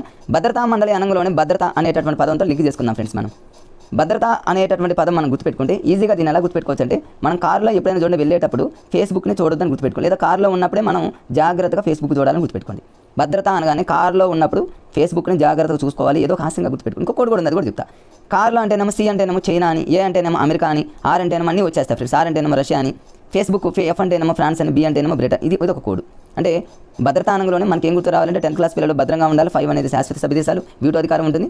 ఈ భద్రం అనగానే మనకు కారులో ఏం చేయాలంటే ఫేస్బుక్ని మనం జాగ్రత్తగా వాడాలని గుర్తుపెట్టుకోండి. లేదా ఇంకొక రకంగా కూడా గుర్తుపెట్టుకోవచ్చు. ఇంకొక రకంగా చాలామంది ఇట్లా కూడా గుర్తుపెట్టుకుంటారు ఫ్రెండ్స్. భద్రతా మండలికి భద్రం అంటే ఏంటంటే దీన్ని కొంతమంది బార్కి వెళ్ళకూడదు మరి బార్కి వెళ్ళకూడదు బార్ సిఎస్ అని గుర్తుపెట్టుకోండి ఫ్రెండ్స్. కొంతమంది మా మిత్రులు ఇట్లా కూడా చదువుతూ ఉన్నారనమాట. వాళ్ళ వేలో గుర్తుపెట్టుకోవడానికి అనమాట. ఎవరికి తోచినటువంటి కోడ్ వాళ్ళకు ఉంటుంది ఫ్రెండ్స్. ఏది ఎలా గుర్తుపెట్టుకున్నా హాస్యంగానే ఫ్రెండ్స్ అది మనకు మార్క్స్ రావడం కోసం అనమాట. బార్కి వెళ్ళిన సిఎస్ అంటే చీఫ్ సూపరింటెండెంట్ అను ఏదో రకంగా వాళ్ళు గుర్తుపెట్టుకున్నారు ఫ్రెండ్స్. లేదా ఇంకొక రకంగా ఎట్లయినా సరే ఏదైనా భద్రతా మండలి యొక్క శాశ్వత సభ్య దేశాలు 5ని గుర్తుపెట్టుకోవడానికి ఇదంతా మన ప్రయత్నం ఫ్రెండ్స్. మీకు ఏదనిపిస్తుంది, మీకు ఏదైనా ఇంకా బెటర్గా ఉంటే అది ఫాలో అవ్వండి, అది ఇంపార్టెంట్. ఇంకా శాశ్వత సభ్య దేశాలు అవసరం లేదు. దీని యొక్క అధ్యక్షుని పదవి కాలం ఫ్రెండ్స్ ఒక 1 month. అది అంత ఇంపార్టెంట్ కాదులే కానీ 15 years ఒకటి శాశ్వత సభ్య దేశాలు మాత్రం కానిది ఆయనది బిట్ అడుగుతాడు. మీరు మర్చిపోవద్దు friends. This is very very important. ఈ ఏరియా మీద ఎగ్జామినర్ ఫోకస్ చేస్తాడు. రైట్ ఫ్రెండ్స్, నెక్స్ట్ చేద్దాం. నెక్స్ట్ వచ్చేసి నెక్స్ట్ భద్రతా మండలి అయిపోయిన తర్వాత నెక్స్ట్ ఇక్కడ ఉంది చూడండి ఫ్రెండ్స్. మళ్ళీ ఇదంతా అయితే ఈ భద్రతా మండలిలో శాశ్వత సభ్యత్వం కోసం పోరాడుతున్నటువంటి కూటమి G4 కూటమి అని అంటారు. G4 కూటమి అంటే మరి గ్రూప్ ఆఫ్ 4 కూటమి అని అంటారు. ఈ గ్రూప్ ఆఫ్ 4 అనేది దీంట్లో 4 ఉన్నాయి దేశాలు ఫ్రెండ్స్. ఈ 4 ఏంటంటే అందరికీ తెలుసుగా ఫ్రెండ్స్, బాబా జాజా అంటారు. బాబా జాజా అనేది గ్రూప్ ఆఫ్ 4 4 దేశాలు: భారత్, బ్రెజిల్, జపాన్, జర్మనీ. బాబా జాజా ఈ 4 దేశాలు ఏం చేస్తున్నాయి అంటే భద్రతా మండలిలో మరి సభ్యత్వం కోసం ఎప్పటి నుంచో శాశ్వత సభ్యత్వం తీసుకోవాలని ఎప్పటి నుంచో ప్రయత్నం చేస్తున్నాయి. అది కూడా గుర్తుపెట్టుకోండి. గ్రూప్ ఆఫ్ 4 అనేది ఆ 4 దేశాలు అనేటటువంటి విషయం. ఇక్కడ ఏదో కోడ్ పెట్టారు, అది అవసరం లేదు. జనరల్గా అయితేనేమో బాబా జాజా అని ఈజీగా గుర్తుపెట్టుకోవచ్చు ఫ్రెండ్స్, ఇంగ్లీష్ వర్డ్స్ కంటే కూడా. నెక్స్ట్ చూద్దాం. నెక్స్ట్ ఇక 3 అంటే ఆర్థిక సామాజిక మండలి. ఇంతకుముందే మీకు కోడ్ లాగా చెప్పా ఫ్రెండ్స్. మనం మంచి మూడ్లో ఉన్నాం అనుకోండి, మంచిగా డబ్బులు సంపాదించవచ్చు, మన సమాజానికి మంచిగా మనం హెల్ప్ చేయొచ్చు అన్నట్టు గుర్తుపెట్టు. దీని ఒక ప్రధాన కార్యాలయం అన్ని న్యూయార్కే. దీంట్లో ఉన్న సభ్య దేశాలు మొత్తం ఏంటంటే ఫ్రెండ్స్ ఇది ఇంపార్టెంట్ 54. ఆర్థిక సామాజిక మండలి అనగానే మీకు 54 గుర్తు రావాలి.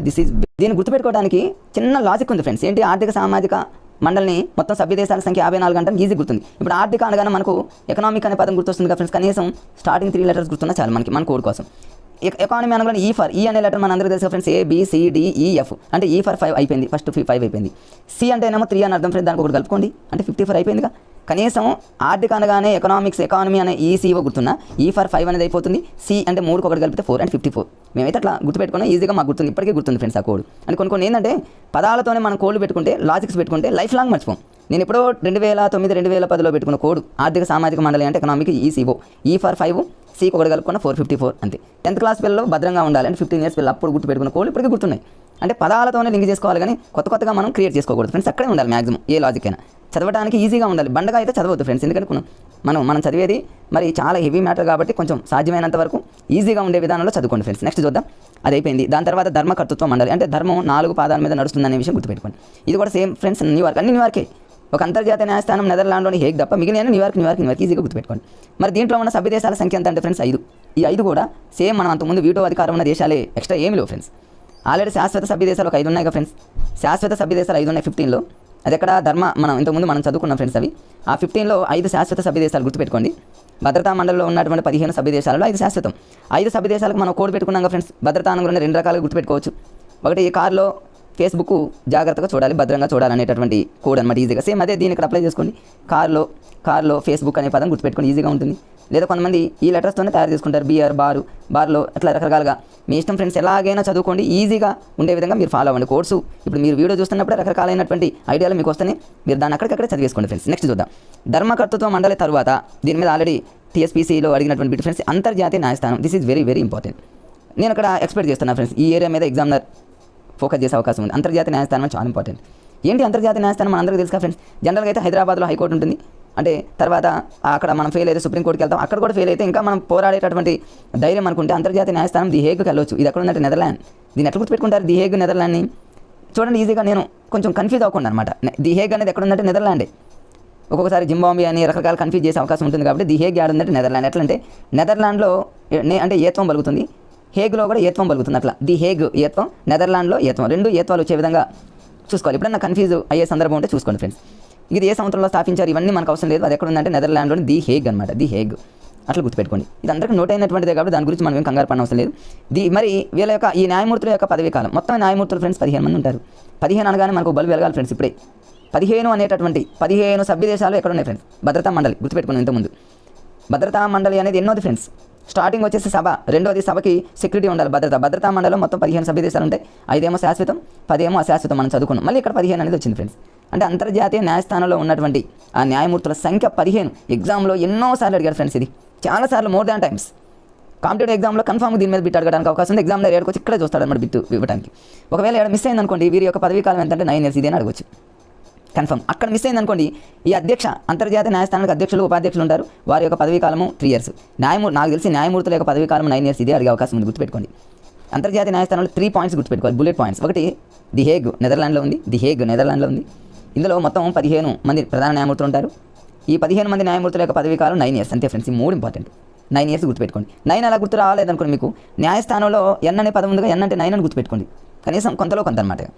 అంతర్జాతీయ న్యాయస్థానం అంటే 15 years అంటే 10th class పిల్లలు అనుకోండి, 10వ తరగతి పిల్లలు అనుకోండి, 15 సంవత్సరాల పిల్లలంతా కూడా అంతర్జాతీయ న్యాయస్థానం దగ్గర పోయి పోరాడుతున్నారు గుర్తుపెట్టుకోండి ఫ్రెండ్స్. అట్లా కొంచెం మనకు ఏంటంటే బుర్రకు కొంచెం ఐడియా వస్తే 4 కొన్ని ఎలిమినేషన్ చేసుకోవచ్చు అట్లా అనమాట. Right friends. 9 years అంటే న్యాయస్థానంలో 9 కాబట్టి అట్లా గుర్తుపెట్టుకోండి. ఓకే ఫ్రెండ్స్, టైం వేస్ట్ కాకుండా ఫాస్ట్గా వెళ్ళిపోతున్నా ఫ్రెండ్స్. తర్వాత ఈ అంతర్జాతీయ న్యాయస్థానానికి ఎన్నికైనటువంటి తొలి మహిళా అధ్యక్షురాలు ఎవరంటే రోజాలిన్ హిగ్గిన్స్ అనమాట. వేరే కాంపిటేటివ్ ఎగ్జామ్లు అడుగుతారు కానీ మన డిఎస్సీ పరంగా అయితే అంత అవసరం లేదు. వేరే వాటిల్లో అయితే అడిగే అవకాశం ఉంది. వాళ్ళకైతే దీన్ని ఎలా గుర్తుపెట్టుకుంటారంటే మన రోజా అని గుర్తుపెట్టుకోండి. హీరోయిన్ రోజా తెలుసుగా ఫ్రెండ్స్. ఆ హీరోయిన్ రోజాని మరి ఇట్లా దీనికి లింక్ చేసి గుర్తుపెట్టుకోవచ్చు ఫ్రెండ్స్. నెక్స్ట్ తర్వాత కంటిన్యూషన్లో చూద్దాం ఫ్రెండ్స్. అంతర్జాతీయ న్యాయస్థానం తర్వాత ఫైనల్గా వచ్చేసి అంతర్జాతీయ న్యాయస్థానం అంటేనేమో 5వది ఫ్రెండ్స్. ఇది ఎలా గుర్తుపెట్టుకున్న న్యాయస్థానం అంటే లా అంటే ఏంటి? మనం పంచభూతాల సాక్షిగా గుర్తుపెట్టుకున్నాం కదా. Okay friends. 6వది సచివాలయానికి సంబంధించి సేమ్ దీని యొక్క ప్రధాన కార్యాలయం ఎక్కడ ఉందంటే న్యూయార్క్లోనే ఉంటుంది. ఇంతే ఫ్రెండ్స్. ఎందుకంటే ఏముండదు, సచివాలయం అనేది మరి ఏం చేస్తుందంటే మధ్యవర్తిత్వం చేస్తుంది అనమాట. ఇది పర్యవేక్షణ చేస్తుంది. సచివాలయం మనందరికీ తెలుసుగా ఫ్రెండ్స్. సచివాలయం అనేది ఏం చేస్తుందంటే అక్కడికి ఎవరైనా వస్తే వాళ్ళందరికీ మధ్యవర్తిత్వం కానివ్వండి, సమన్వయం చేయడం, పర్యవేక్షణ చేయడం అలాంటి పనులను చేస్తుంది. జనరల్ పాయింట్స్ ఉంటే వాటిని మీరు చదువుకోండి ఫ్రెండ్స్. నెక్స్ట్ వచ్చేసి ఇక్కడ చూడండి ఫ్రెండ్స్. నెక్స్ట్ చూద్దాం ఫ్రెండ్స్. ఇక్కడ ఒక్క నిమిషం వెయిట్ చేయండి. తర్వాత సచివాలయానికి తర్వాత దీంట్లో ఇంకా ఏముండో లేని ఫ్రెండ్స్. మనకు మేజర్ పాయింట్స్ చదువుకుంటే సరిపోతుంది, ఏం అవసరం లేదు. నెక్స్ట్ చూద్దాం. ఇది కూడా అవసరం లేదు.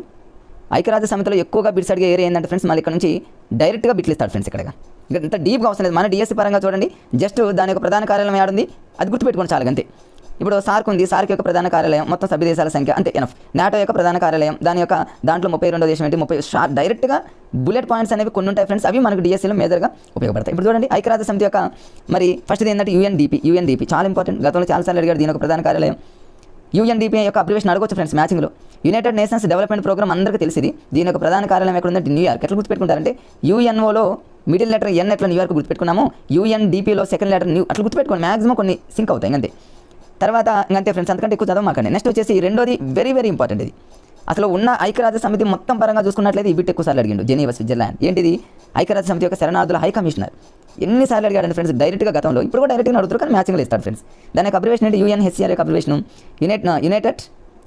యునైటెడ్ దాని యొక్క అబ్రివేషన్ ఏంటంటే friends United nations high commissioner for refuses అనమాట. అంటే ఐక్యరాజ్య సమితి యొక్క శరణార్థుల హై కమిషనర్ అంటారు ఫ్రెండ్స్. దీని యొక్క ప్రధాన కార్యాలయం ఎక్కడ ఉందంటే జెనీవా స్విట్జర్లాండ్. ఎట్లా గుర్తుపెట్టుకుంటారంటే శరణార్థులు అనగానే ఫ్రెండ్స్ మనకి ఏం గుర్తు రావాలి? శరణార్థులు అనే వాళ్ళు ఎక్కడ ఉంటారు? జనంలోనే ఉంటారు అంతే. ఇంకా యుఎన్హెచ్సిఆర్ అనగానే శరణార్థులు ఎక్కడ ఉంటారు? జనం అంటే ఏంటి? పీపుల్స్ అంటే జెనీవా అనేది మనకి స్విట్జర్లాండ్ గుర్తొస్తుంది ఆటోమేటిక్గా. స్విట్జర్లాండ్ అట్లా ఈజీగా. ఇంకా అది కూడా గుర్తు రాలేదు అనుకోండి. స్విట్జర్లాండ్ అంటే ల్యాండ్ అనే పదం గుర్తొస్తుంది కదా. ఈ ల్యాండ్ మీదనే కదా జనం ఉండేది. అట్లనే గుర్తుపెట్టుకోండి ఫ్రెండ్స్. ఈజీ. యుఎన్హెచ్సిఆర్ శరణార్థులు, జెనీవా జనం, ల్యాండ్ మీద ఉంటారు అంతకంటే ఎక్కువ చదవద్దు ఫ్రెండ్స్.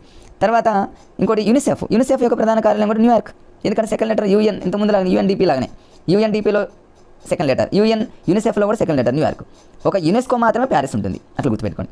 దీని యొక్క అబ్రివేషన్ ఏంటంటే United nations international children fund అని అంటారు. ఇది చిల్డ్రన్కి సంబంధించింది. న్యూయార్క్ గుర్తుపెట్టుకోండి ఫ్రెండ్స్. అట్లా అంటే అయిపోయింది. దానికి అంతకంటే ఎక్కువ చదవద్దు ఫ్రెండ్స్.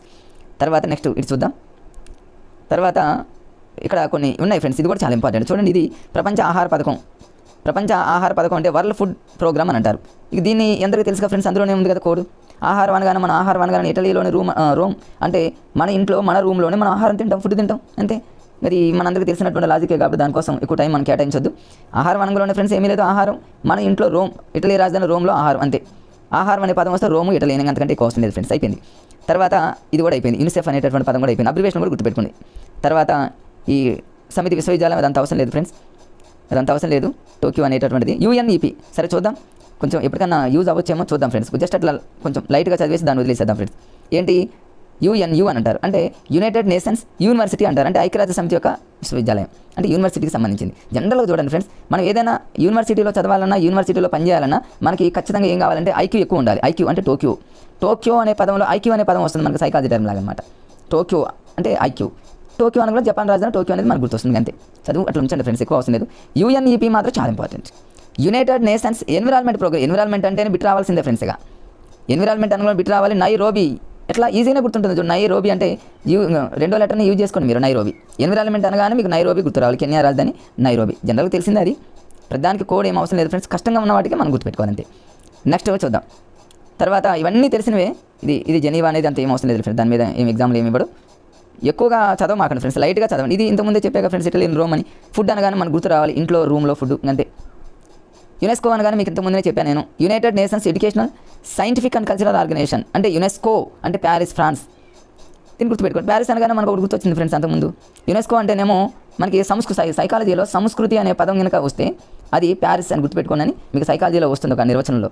అలాగే గుర్తుపెట్టుకోండి. లేదా యునెస్కో అంటే ఉస్కో అని చాలామంది డిఎస్సీ ప్రిపేర్ అయ్యే మిత్రులు ఇలా ఫాలో అవుతున్నారు. యునెస్కో అంటే ఉస్కో అనగానే పారిపోవడం అనేటటువంటి పదంగా వస్తుంది అట్లా.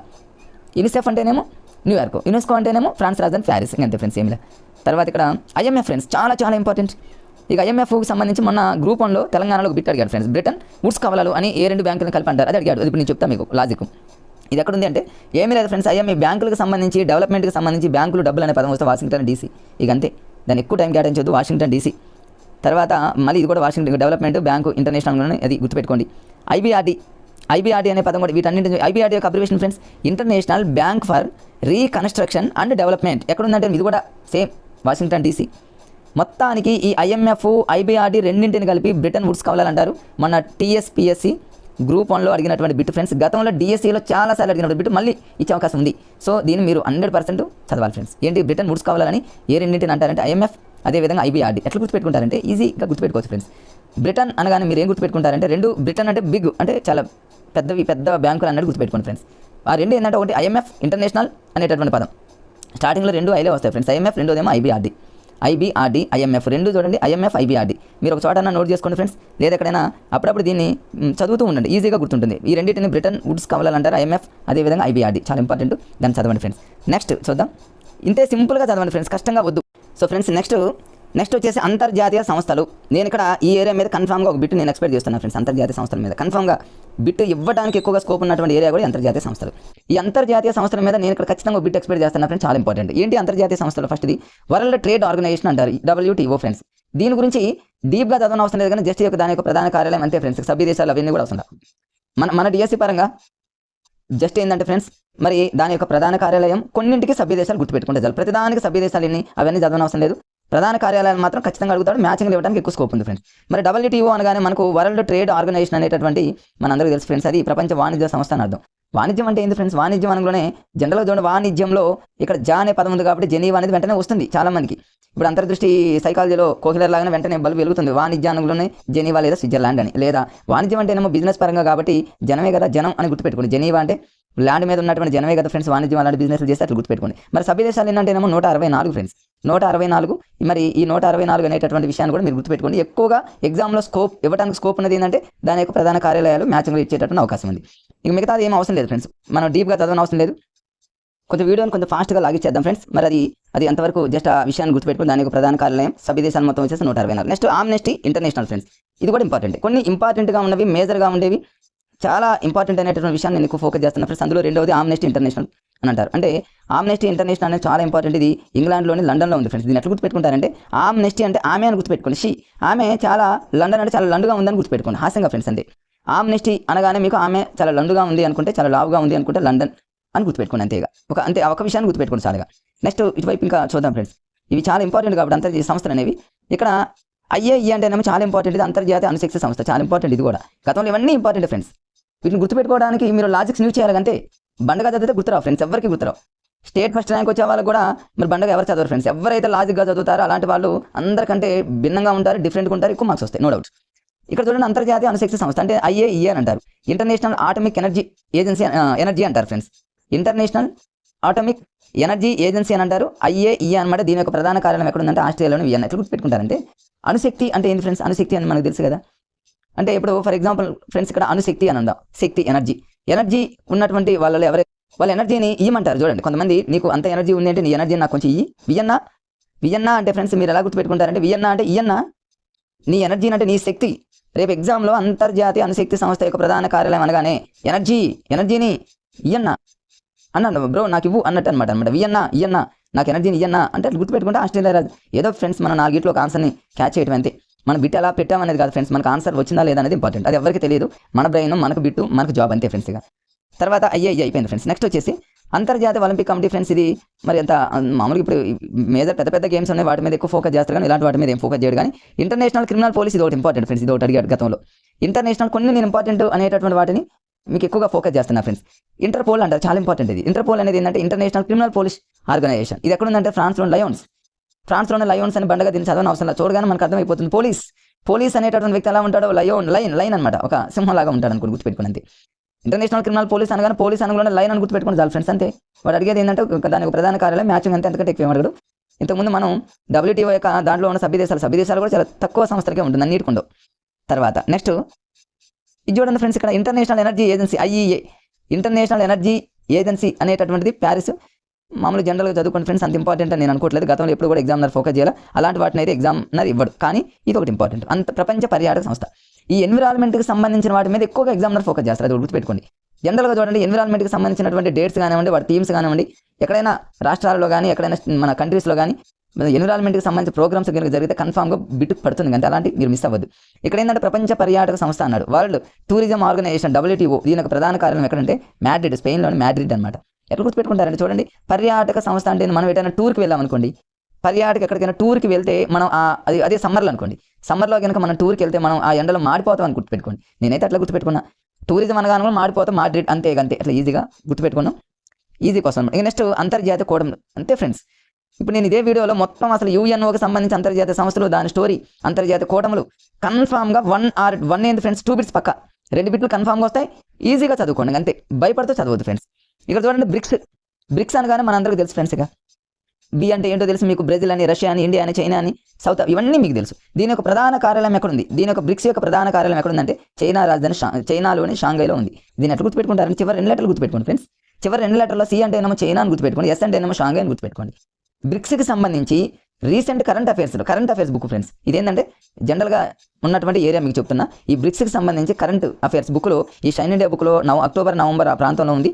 నీట్గా నేను అక్కడ కోర్స్తో మంచిగా రాశాను ఫ్రెండ్స్, అక్కడ ఫాలో అవ్వండి. దీని యొక్క ప్రధాన కార్యాలయం మాత్రం లాస్ట్ 2 లెటర్లు గుర్తుపెట్టుకుని సరిపోతుంది.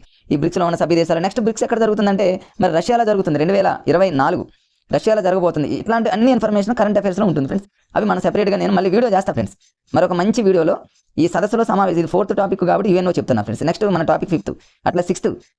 నేను దాదాపుగా 10 టాపిక్లు తీసుకున్నా ఫ్రెండ్స్. మీరు ఎగ్జామ్ రాసే లోపు 10 టాపిక్లు ఫినిష్ చేస్తాను అంతే. 10 టాపిక్లో నుంచి మీకు 20 బిట్స్ చేయగలగాలి. 20 బిట్స్ చేస్తే మీకు 10/10 అంటే కనీసం 8 అన్న మీరు చేయగలరు ఫ్రెండ్స్. అంటే 16 బిట్స్ మీరు చేయగలరు. Right friends. నెక్స్ట్ ఈ బ్రిక్స్కి సంబంధించి ప్రధాన కార్యాలయం ఎక్కడ ఉందంటే చైనాలో. లాస్ట్ 2 లెటర్స్ తీసుకున్నారు. ఓకే. ఇక తర్వాత నామ్ ఒకటి ఉంటుంది ఫ్రెండ్స్. ఇదంతా ఇక చూడండి. ఈ బ్రిక్స్కి సంబంధించి ఇక మొన్న 2023 అయితేనేమో దక్షిణాఫ్రికా అని, 2024 అయితేనేమో రష్యా అని, అవి కరెంట్ అఫైర్స్ మీకు ఒక వీడియో చేస్తే సరిపోతుంది. నెక్స్ట్ నామ్ అంటారు అంటే అలీనోద్యమ కూటమి.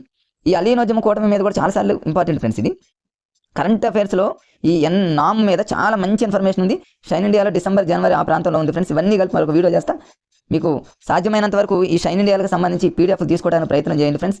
ఎందుకంటే మంచిగా కనుక ఈ బుక్స్ అన్నీ కూడా ఫ్రెండ్స్, నా దగ్గర ఉన్నటువంటి ఈ బుక్స్ అన్నింటినీ కూడా నీట్గా పీడిఎఫ్ రూపంలో మీ దగ్గర ఉంటే ఒక 1 అవర్లో మొత్తం నేను రాసినటువంటి కోర్స్ కానివ్వండి, హైలైట్ చేసిన విషయాలు కానివ్వండి, నీట్గా పర్ఫెక్ట్గా మీ మొబైల్లో పీడిఎఫ్గా చూసుకోవచ్చు ఫ్రెండ్స్.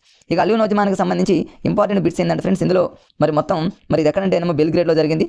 ఇదంతా మరి దాని యొక్క మొదటి సమావేశం ఎక్కడ జరిగిందంటేనో బెల్గ్రేడ్. దీన్ని ఎట్లా గుర్తుపెట్టుకుంటారని బెల్గ్రేడ్ ఇక్కడ చూడండి. ఇక్కడ మీకు చెప్పేస్తా చూడండి ఫ్రెండ్స్. ఇక్కడ బెల్గ్రేడ్కి సంబంధించి ఇక్కడ ఉంది ఫ్రెండ్స్. చూడండి ఇక్కడ మరి ఇది దీని యొక్క స్టార్టింగ్ అనమాట. మొట్టమొదటి నామ్ సదస్సు ఎక్కడ జరిగిందంటే బెల్గ్రేడ్. నామ్ అంటే ఫ్రెండ్స్ నేమ్ అనుకోండి. బెల్లు కొట్టగానే పేరు అన్నట్టు బెల్లు కొట్టగానే పేరు పిలవటం అన్నట్టు గుర్తుపెట్టుకున్నాను అనమాట. బెల్లు పేరు రెండింటిని మీరు సంసర్గ విధానంలో గుర్తుపెట్టుకోండి ఫ్రెండ్స్. అట్లా కొంచెం ఆశంగా కరెంట్ అఫైర్స్లో మీకు ఈ సదస్సుల సమావేశాల మీద ఫ్రెండ్స్ మీకు టోటల్ ఇన్ఫర్మేషన్ చెబుతా, రీసెంట్గా జరిగినటువంటి విషయాలన్నీ కూడా. తర్వాత నాటో ఫ్రెండ్స్. ఇక నాటో అనగానే మీకు తమ్నైల్లో క్లియర్గా చూపించా ఫ్రెండ్స్. నాటో అంటే మేము అప్పట్లో ఏం చదివినంటే ఆటో అని గుర్తుపెట్టుకున్నాం. నాటో అంటే ఆటో గుర్తుకు రావాల్సిందేగా.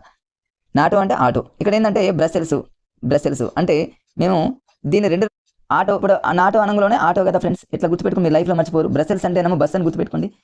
ఈజీ. నాటో యొక్క ప్రధాన కార్యాలయం ఎక్కడుందంటే ఆటో, బస్ అనంలోనే బ్రసెల్స్ అని గుర్తుపెట్టుకోండి. దీంట్లో 31వ దేశం, 32వ దేశం. 31 ఏమో ఫ్రెండ్స్ ఫిన్లాండ్. గతంలో అడిగాడు, మళ్ళీ అడిగే సందర్భాలు లేవులేండి. ఇది జీకే స్టాక్ జీకేగా అయిపోయింది. 31వ దేశం అయిపోయింది. ఇప్పుడు రీసెంట్ ఏంటంటే 32, 33 కూడా రాబోతుంది. నాటోలో మొత్తం ఎన్ని సభ్య దేశాలు ఉన్నాయంటే ఫ్రెండ్స్ ఇది 31 అనేది కాదు ఫ్రెండ్స్. ఇది 31 అయిపోయింది. ఇప్పుడు 32 వచ్చినాయి. 31 ఏంటంటే ఫ్రెండ్స్ మీ అందరికీ తెలుసు ఫిన్లాండ్. 31 యొక్క ఫిన్లాండ్ అంటాం. 32 వచ్చేసి గుర్తుపెట్టుకోండి ఫ్రెండ్స్ స్వీడన్. దీన్ని ఎట్లా గుర్తుపెట్టుకుంటారంటే మీకు ఆల్రెడీ మీకు తమ్నైల్లోనే క్లియర్గా చూపించాం. మీకు అవగాహన కోసం అక్కడే రాశా. ఆటో అనేది చాలా స్పీడ్గా పోతుందని గుర్తుపెట్టుకోండి. స్వీడన్ అంటే ఆటో అనేది చాలా స్పీడ్గా పోతుంది, అట్లా గుర్తుపెట్టుకోండి. దాని ప్రధాన కార్యాలయం బస్ అని గుర్తుపెట్టుకోండి. 32వ సభ్య దేశంగా ఉన్నటువంటిది ఏంటంటే నాటో ఆటోలాగా అనుకోండి ఫ్రెండ్స్. చాలా స్పీడ్గా పోతుంది కాబట్టి స్వీడన్. అదే 31 అయితే మాత్రం ఫిన్లాండ్ అని గుర్తుపెట్టుకోండి. ఫిన్లాండ్. 32 అయితే స్వీడన్ గుర్తుపెట్టుకోండి అంతే. మొత్తం ఇక్కడ చూడండి ఫ్రెండ్స్. ఇక్కడ ఉంది ఆల్రెడీ 32వ సభ్య దేశం ఏంటంటే స్వీడన్, చాలా స్పీడ్గా. 31వ సభ్య దేశం ఏంటంటే ఫిన్లాండ్. అది అయిపోయింది. దీని మీద అడిగే అవకాశం లేదులే కానీ 32ది మాత్రం మరి స్వీడన్. 33వ సభ్య దేశం కూడా త్వరలో రాబోతుంది ఫ్రెండ్స్. కాబట్టి అవన్నీ కూడా మళ్ళీ మీకు మంచి కరెంట్ అఫైర్స్తో ఇంకొక వీడియో సదస్సులు సమావేశాల మీద వీడియో ఖచ్చితంగా చేస్తా ఫ్రెండ్స్. వాటిని ఆ వీడియోని మీరు మిస్ అవ్వకుండా చూడండి. ఖచ్చితంగా 2-3 బిట్స్ ఖచ్చితంగా రావచ్చు ఫ్రెండ్స్. నెక్స్ట్ చూద్దాం. తర్వాత ఈ చోగం ఇవన్నీ అంతా కరెంట్ అఫైర్స్లో చూసుకుందాం ఫ్రెండ్స్. స్టాక్ జీకేలో ఇప్పుడు ఏం అవసరం లేదు. తర్వాత OPEC మీద జస్ట్ ఒక ఇంట్రడక్షన్ లాగా జస్ట్ చూద్దాం ఫ్రెండ్స్. OPEC అంటేనేమో మనందరికీ తెలుసు దాని అబ్రివేషన్ ఫ్రెండ్స్.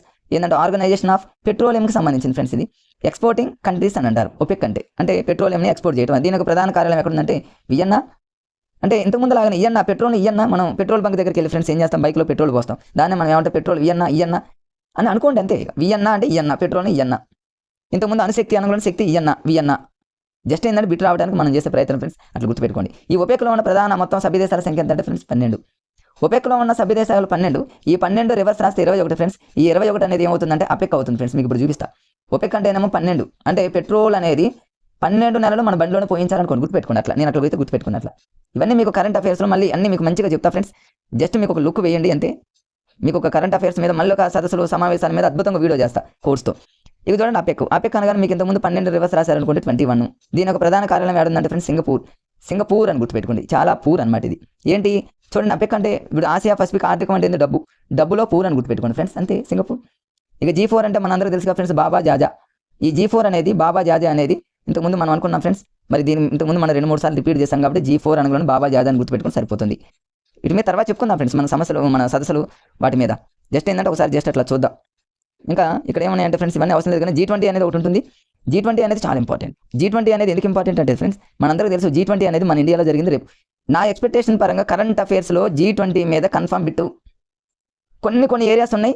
ఆ ఏరియాస్ అన్నీ కూడా మీకు షైన్ ఇండియాలో అక్టోబర్ నుంచి మొన్న జనవరి వరకు ఫ్రెండ్స్ ఖచ్చితంగా మీకు హైలైట్ చేశాను నేను. ప్రతిదీ పైన ఉండొచ్చు. అసలు షైన్ ఇండియా బుక్ అంటేనే చాలా బాగుంటుంది, చాలా నీట్గా ఉంటుంది. ఇంపార్టెంట్ అన్నింటిని కూడా బాక్స్లో రాస్తాడు. చాలా నీట్గా రాసినటువంటి వాటిని మంచిగా నేను హైలైట్ చేసి అక్కడ అద్భుతంగా కలర్ఫుల్గా కోడింగ్స్ రూపంలో రాశా కాబట్టి కొన్ని అసలు ఎక్స్పెక్టేషన్ కూడా అక్కడ రాశా ఫ్రెండ్స్. ఖచ్చితంగా బిట్ వచ్చేది కూడా రాసిన మోస్ట్ ఎక్స్పెక్టెడ్ అని కూడా అక్కడ రాశా ఫ్రెండ్స్. కాబట్టి మీరు ఈజీగా అవైలబుల్ ఈజీగా చదువుకోవచ్చు ఫ్రెండ్స్. ఎగ్జామ్కి మంచిగా ఉపయోగపడుతుంది అది. ఈ G20 అనేది చాలా ఇంపార్టెంట్. ఎందుకంటే మన న్యూఢిల్లీలో G20 యొక్క సమావేశం 18వది న్యూఢిల్లీలో జరిగింది ఫ్రెండ్స్. అది 2023 సెప్టెంబర్ 9-10. కానీ దాని యొక్క ఎడిషన్ అంటే 18వది అనేది ఇంపార్టెంట్. 19వది వచ్చేసి బ్రెజిల్లోని రియో డిజనైరో ఫ్రెండ్స్ 2024. 20వ కూడా దక్షిణాఫ్రికా. దాని కూడా డేట్ ఆల్రెడీ మెన్షన్ చేశారు ఫ్రెండ్స్. ఇవి చాలా ఇంపార్టెంట్. వీటిని గుర్తుపెట్టుకోవడానికి ఈజీగా ఎట్లా గుర్తుపెట్టుకుంటారంటే చూడండి 18వది మనకు తెలుసు ఫ్రెండ్స్. 18వది ఇండియా, అది ఒకటి గుర్తుపెట్టుకోండి. మనకి ఒకవేళ 18 గుర్తు రాలేదనుకోండి ఫ్రెండ్స్, మనకు 18 గుర్తు రాకపోతే ఎట్లా గుర్తుపెట్టుకుంటారంటే ఇండియా అనే పదంలో ఐ అనే లెటర్ ఉంది కదా ఫ్రెండ్స్. ఐ అంటే 9 కదా, ఐ అంటే 9 కదా ఫ్రెండ్స్. ఆ 9ని కొంచెం 18గా రాసుకున్నాం అనుకోండి డిజిటల్ సమ్ లాగా. 8 ఒకటి 9 కదా ఫ్రెండ్స్. అట్లా ఇండియా అనగానే మనకు 9 లాగా గుర్తు వస్తే కనీసం 18 లాగా రాసుకోవచ్చు. అంటే 18వది మన ఇండియాలో న్యూఢిల్లీలో జరిగింది ఫినిష్. ఇక నెక్స్ట్ 19, 20 ఎలా గుర్తుపెట్టుకుంటారంటే బ్రెజిల్, అదేవిధంగా సౌత్ ఆఫ్రికా. అంటే ఏమో BS అని గుర్తుపెట్టుకోండి, బస్సు లాగా. లేదా బయాలజికల్ సైన్స్ అని, బస్ అని, లేకపోతే బాయ్స్ స్కూల్స్ అని, ఇట్లా మీరు ఏ విధంగానే గుర్తుపెట్టుకోండి ఫ్రెండ్స్. 19, 25 మాత్రం న్యూఢిల్లీలో 18 జరిగింది. 19, 20 అంటేనేమో BS అంటేనేమో నెక్స్ట్ ఇది ఎక్కడ జరగబోతాయి అంటే BS లా గుర్తుపెట్టుకోండి. అట్లా ఈజీగా మనకు B అంటేనేమో బ్రెజిల్ గుర్తొస్తుంది, S అంటేనేమో సౌత్ ఆఫ్రికా, దక్షిణ అమెరికా గుర్తొస్తుంది ఫ్రెండ్స్. అంతే.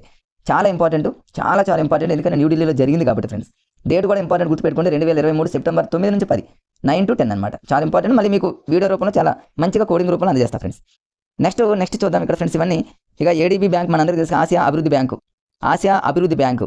బ్యాంక్ అనగానే బ్యాంకులో ఏముంటుంది ఫ్రెండ్స్? మనీయే కదా ఉండేది. ఫిలిప్పైన్స్ అంటే మనీలా దాని రాజధాని అట్లా గుర్తుపెట్టుకోండి. నెక్స్ట్ వచ్చేసి సార్క్ అనుగుణ South Asia Association for Regional Cooperation అని అంటారు సౌత్. ఈ సార్క్ యొక్క ప్రధాన కార్యాలయం మనందరికీ తెలుసు ఫ్రెండ్స్. నేపాల్ రాజధాని కాఠ్మండ్లో ఉంటుంది. ఇక్కడ చూడండి, సార్క్ యొక్క ప్రధాన కార్యాలయం చాలా ఇంపార్టెంట్. ఎక్కడంటే నేపాల్ రాజధాని కాఠ్మండ్లో ఉంటుంది సార్క్ అంటే. దీన్ని ఎట్లా గుర్తుపెట్టుకుంటారంటే దీని అన్నింటినీ గుర్తుపెట్టుకోవడానికి కోర్స్ అవసరం లేదు. ఇలాంటి వాటిని మనకి నోటెడే ఇక చిన్నప్పటి నుంచి మనం చదివే ఉంటాం కదా ఫ్రెండ్స్. సార్క్ అనుగుణనే నేపాల్ రాజధాని కాఠ్మండ్ అని గుర్తుపెట్టుకోండి. నేపాల్ రాజధాని కాఠ్మండ్. దీంట్లో ఉన్న సభ్య దేశాలకి కోడ్ అందరికీ తెలిసిందే ఫ్రెండ్స్. MBBS పెయిన్ అని. MBBS పెయిన్ అనేటటువంటి కోడ్ పెట్టుకుంటే సరిపోతుంది. సార్క్లో సభ్య దేశాల సంఖ్య కోడ్ MBBS పెయిన్ అని గుర్తుపెట్టుకోండి అంతే. అదొకటి అందరికీ తెలిసినటువంటి లాజికే కాబట్టి టైం వేస్ట్ నేను అక్కడ చేయను. తర్వాత అయిపోయింది ఫ్రెండ్స్. సార్క్కి సంబంధించినటువంటి ఇన్ఫర్మేషన్ కూడా అయిపోయింది. కరెంట్ అఫైర్స్లో మిగతా అన్ని మనం రన్నింగ్లో చూద్దాం. తర్వాత SCO కూడా చాలా ఇంపార్టెంట్గా ఫ్రెండ్స్. ఇదంతా SCO అనుగుణ షాంఘై సహకార సంస్థ, షాంఘై కోఆపరేషన్ ఆర్గనైజేషన్ అంటారు. చాలా ఇంపార్టెంట్. SCO అనేది కూడా చాలా ఇంపార్టెంట్. దాని కూడా కరెంట్ అఫైర్స్లో ఎక్కువగా ఉంటుంది ఫ్రెండ్స్. ఇది జనరల్గా ఈ SNDS వాళ్ళకి సంబంధించి కరెంట్ అఫైర్స్ బుక్లో మన జనరల్గా ఇచ్చారనమాట. కరెంట్ అఫైర్స్కి సంబంధించి వీటిని చాలా నీట్గా మనం ఒక వీడియోలో చెప్పుకుందాం friends. Next last and final friends అయిపోయింది European Union. This is very important. European Union friends. EU European Union చాలా ఇంపార్టెంట్. దీన్ని ఎలా గుర్తుపెట్టుకుంటారంటే EUలో ఉన్నటువంటి సభ్య దేశాల సంఖ్య ఇంపార్టెంట్ 27. దీని యొక్క ప్రధాన కార్యాలయం ఎక్కడ ఉందంటే ఫ్రెండ్స్ బెల్జియం రాజధాని బ్రసెల్స్లో ఉంది. రెండింటిని ఈజీగా మీకు గుర్తుపెడతా చూడండి. ఫస్ట్ వచ్చేసి సభ్య దేశాల సంఖ్యను గుర్తుపెట్టుకుందాం. ఎట్లా అంటే మీకు చూడండి, యూరోపియన్ యూనియన్ అనగానే మీకు కంటెంట్ పరంగా మేజర్గా SGT ప్రిపేర్ అవుతున్న మిత్రులు ఎవరైతే ఉన్నారో స్కూల్ స్టూడెంట్ అయినా ఫిజిక్స్లో 8th క్లాస్ ఫిజిక్స్లో మనకు గ్రహాలు 8 ఉన్నాయి ఫ్రెండ్స్. బుధుడు, శుక్రుడు, భూమి, కుజుడు, బృహస్పతి, శని, యురేనస్, నెప్ట్యూన్ అనేటటువంటిది ఉంది. యురేనస్ అనే పదం మనకు అక్కడ గుర్తొచ్చింది. యురేనస్ అనేది ఒక గ్రహం ఫ్రెండ్స్. మరి యురేనస్ గ్రహానికి ఉన్నటువంటి ఉపగ్రహాల సంఖ్య ఎంత అంటే అక్కడ కూడా 27. కావాలంటే మీరు బుక్ ఒకసారి ఓపెన్ చేయండి. మరి అక్కడ మనం ఆ 27ని ఎలా గుర్తుపెట్టుకున్నాం? మన ఛానల్లో ఆ వీడియో ఉంది ఫ్రెండ్స్. లాజిక్గా ఎట్లా గుర్తుపెట్టుకున్నాం అంటే యురేనస్ అంటే వరుణుడు, వర్షపు దేవుడు, చాలా బిజీగా ఉంటాడు, అంటే రోజు వర్షం కురుస్తుంది, అట్లా గుర్తుపెట్టుకున్నాను. B అంటేనేమో ఇంగ్లీష్ లెటర్లో 2, G అంటేనేమో G for 7 ఇట్లా రాస్తాం ఫ్రెండ్స్. G అంటే 7, G for 7 లాగా. అది చూడండి యురేన్ అంటే ఇక్కడ కూడా మీరు దాన్ని లింక్ చేసుకోండి అయిపోయా. యూరోపియన్ యూనియన్ అనుగులోనే యురేనస్ గ్రహం అనుగులోనే బిజీ అనే పదం గుర్తొస్తే 27. అదే 27 ఇక్కడ సభ్య దేశాల సంఖ్య ఫ్రెండ్స్. అంతే. ఒకదానికొకటి లింక్ చేసుకుంటే అక్కడ ఇక్కడ ఒక దెబ్బకి 2 పిట్టలాగా 2 బిట్స్ వచ్చేస్తాయి కదా ఫ్రెండ్స్. తర్వాత దీని యొక్క ప్రధాన కార్యాలయం అనుగుణ బెల్జియం రాజధాని బ్రసెల్స్లో ఉంది ఫ్రెండ్స్. బెల్జియం రాజధాని బ్రసెల్స్. దీన్ని ఎట్లా గుర్తుపెట్టుకుంటారంటే యూరోపియన్ యూనియన్ అనగానే యూరోపియన్ అంటే మనకు చూడండి కరెన్సీ అవుతుందిగా ఫ్రెండ్స్. అంటే కరెన్సీ లాగా మనం ఊహించినట్లయితే బ్రసెల్స్ అంటే బ్రష్ లాగా గుర్తుపెట్టుకోండి. బ్రష్ లాగా అనమాట. మీరు దాన్ని ఇంకా ఈజీగా ఎలా గుర్తుపెట్టుకుంటారు ఫ్రెండ్స్? బ్రసెల్స్ అంటే బస్సులో అని గుర్తుపెట్టుకోండి. బస్సులో మనం ఎక్కడ పోవాలి? యూరోపియన్ యూనియన్ అక్కడ పోవాలనుకోండి. అట్లా ఏదో లాజిక్ని మనం యూజ్ చేసుకోవడమే ఫ్రెండ్స్. ఇక్కడ యురేనస్ అనుగులోనే యురేనస్ ఉపగ్రహాల సంఖ్య బిజీ 27 అని గుర్తుపెట్టుకోండి. ఇక్కడ 27 సభ్య దేశాలు. అదేవిధంగా దాని యొక్క ప్రధాన కార్యాలయం అనుకుని యూరోపియన్ యూనియన్ పోవాలి, ఎట్లా పోవాలి, బస్సులో పోవాలని గుర్తుపెట్టుకోండి. బ్రసెల్స్ అంటే బెల్జియం రాజధాని. అంతే ఫ్రెండ్స్, చాలా ఈజీగా మనం క్యాచ్ చేసుకోవచ్చు. నెక్స్ట్ ఇంకొక 2-3 బిట్సే ఉన్నాయి ఫ్రెండ్స్. నెక్స్ట్ బిమ్స్టెక్ అంటే ఈ బిమ్స్టెక్ యొక్క దాని అబ్రివేషన్ అందరికీ తెలుసు friends, Bay of Bengal Initiative for Multi Sectoral Technical and Economic Cooperation అని అంటారు. దీన్ని బిమ్స్టెక్గా మనం పిలుస్తాం. దీని ఒక ప్రధాన కార్యాలయం ఎక్కడ ఉందంటే బంగ్లాదేశ్ రాజధాని ఢాకా. అందులో చూడండి బిమ్స్టెక్లో బి అనే లెటర్ ఉంది. బి అనే లెటర్ అంటే బీతోనే స్టార్ట్ అవుతుంది. బంగ్లాదేశ్ రాజధాని ఢాకా. అది అందరికీ తెలుసు ఫ్రెండ్స్, దాని గురించి పెద్ద అవసరం లేదు. తర్వాత గతంలో అడిగినటువంటి బిట్ ఏంటంటే ఫ్రెండ్స్ గుర్తుపెట్టుకోండి గతం. ఇక నెక్స్ట్ ఫ్రెండ్స్ క్వాడ్ కమిటీ రీసెంట్గా తెలంగాణ రాష్ట్రంలో జరిగినటువంటి గ్రూప్ 4 ఎగ్జామ్లో ఈ క్వాడ్ కూటమిలో ఉన్నటువంటి సభ్యదేశం కానిది అయిందని ఒక బిట్ అడిగారు ఫ్రెండ్స్. టీఎస్లో గ్రూప్ 4 ఎగ్జామ్ జరిగినప్పుడు పేపర్ క్యాన్సిల్ అయినప్పుడు ఫ్రెండ్స్. మరి ఈ క్వాడ్లో ఉన్నటువంటి సభ్య దేశాల మీద బిట్ అడుగుతున్నాడు కాబట్టి దీని ఒక కోడ్ లాగా గుర్తుపెట్టుకోండి ఫ్రెండ్స్. ఎట్లంటే కోడ్ ఆజీ అని గుర్తుపెట్టుకోండి ఫ్రెండ్స్. AAJI అని గుర్తుపెట్టుకోండి. ఆజీ అని గుర్తుపెట్టుకోండి. ఆజీ లేదా అజయ్ అని గుర్తుపెట్టుకోండి. ఎట్లయినా మీ ఇష్టం ఫ్రెండ్స్. ఏ అంటేనేమో అన్ని అందులోనే ఉన్నాయి చూడండి. AAJI అని గుర్తుపెట్టుకుంటే ఒక ఏనేమో ఫ్రెండ్స్ అమెరికా, ఇంకో ఏనేమో ఆస్ట్రేలియా, జే అంటేనేమో జపాను, ఐ అంటేనేమో ఇండియా. ఆజీ క్వాడ్ అనగానే ఆజీ అనేటటువంటి ఒక జస్ట్ ఒక ఇంగ్లీష్ లెటర్తో గుర్తుపెట్టుకుంటే ఇంక ఈజీగా గుర్తుంటుంది ఫ్రెండ్స్. మరొకసారి AAJI. మీకు ఇంకేమన్నా లెటర్స్తో గుర్తుపెట్టుకునేటటువంటి ఆలోచన ఉంటే మీరు గుర్తుపెట్టుకోండి ఫ్రెండ్స్. సో ఏది ఏమైనప్పటికీ క్వాడ్ అనేటటువంటిది ఇంపార్టెంట్. సో ఈ రోజు ఫ్రెండ్స్ మనం టోటల్గా అయిపోయింది ఫ్రెండ్స్. టోటల్గా చూడండి, ఒకే వీడియోలో ఐక్యరాజ్య సమితికి సంబంధించి దానికి సంబంధించిన స్టోరీ, అదేవిధంగా అన్నింటిలో లాజిక్స్ అనమాట. సంస్థలు, అనుబంధ సంస్థలు, అంతర్జాతీయ సంస్థలు, కూటములు అన్నింటికి సంబంధించినటువంటి టోటల్ ఇన్ఫర్మేషన్ని లాజిక్గా నేర్చుకోవడం వల్ల ఫ్రెండ్స్ ఎంత తక్కువ టైంలో చూడండి చాలా ఈజీగా నేర్చుకోగలుగుతున్నాం. అదే బండగా అయితే మనం చదవలేం ఫ్రెండ్స్.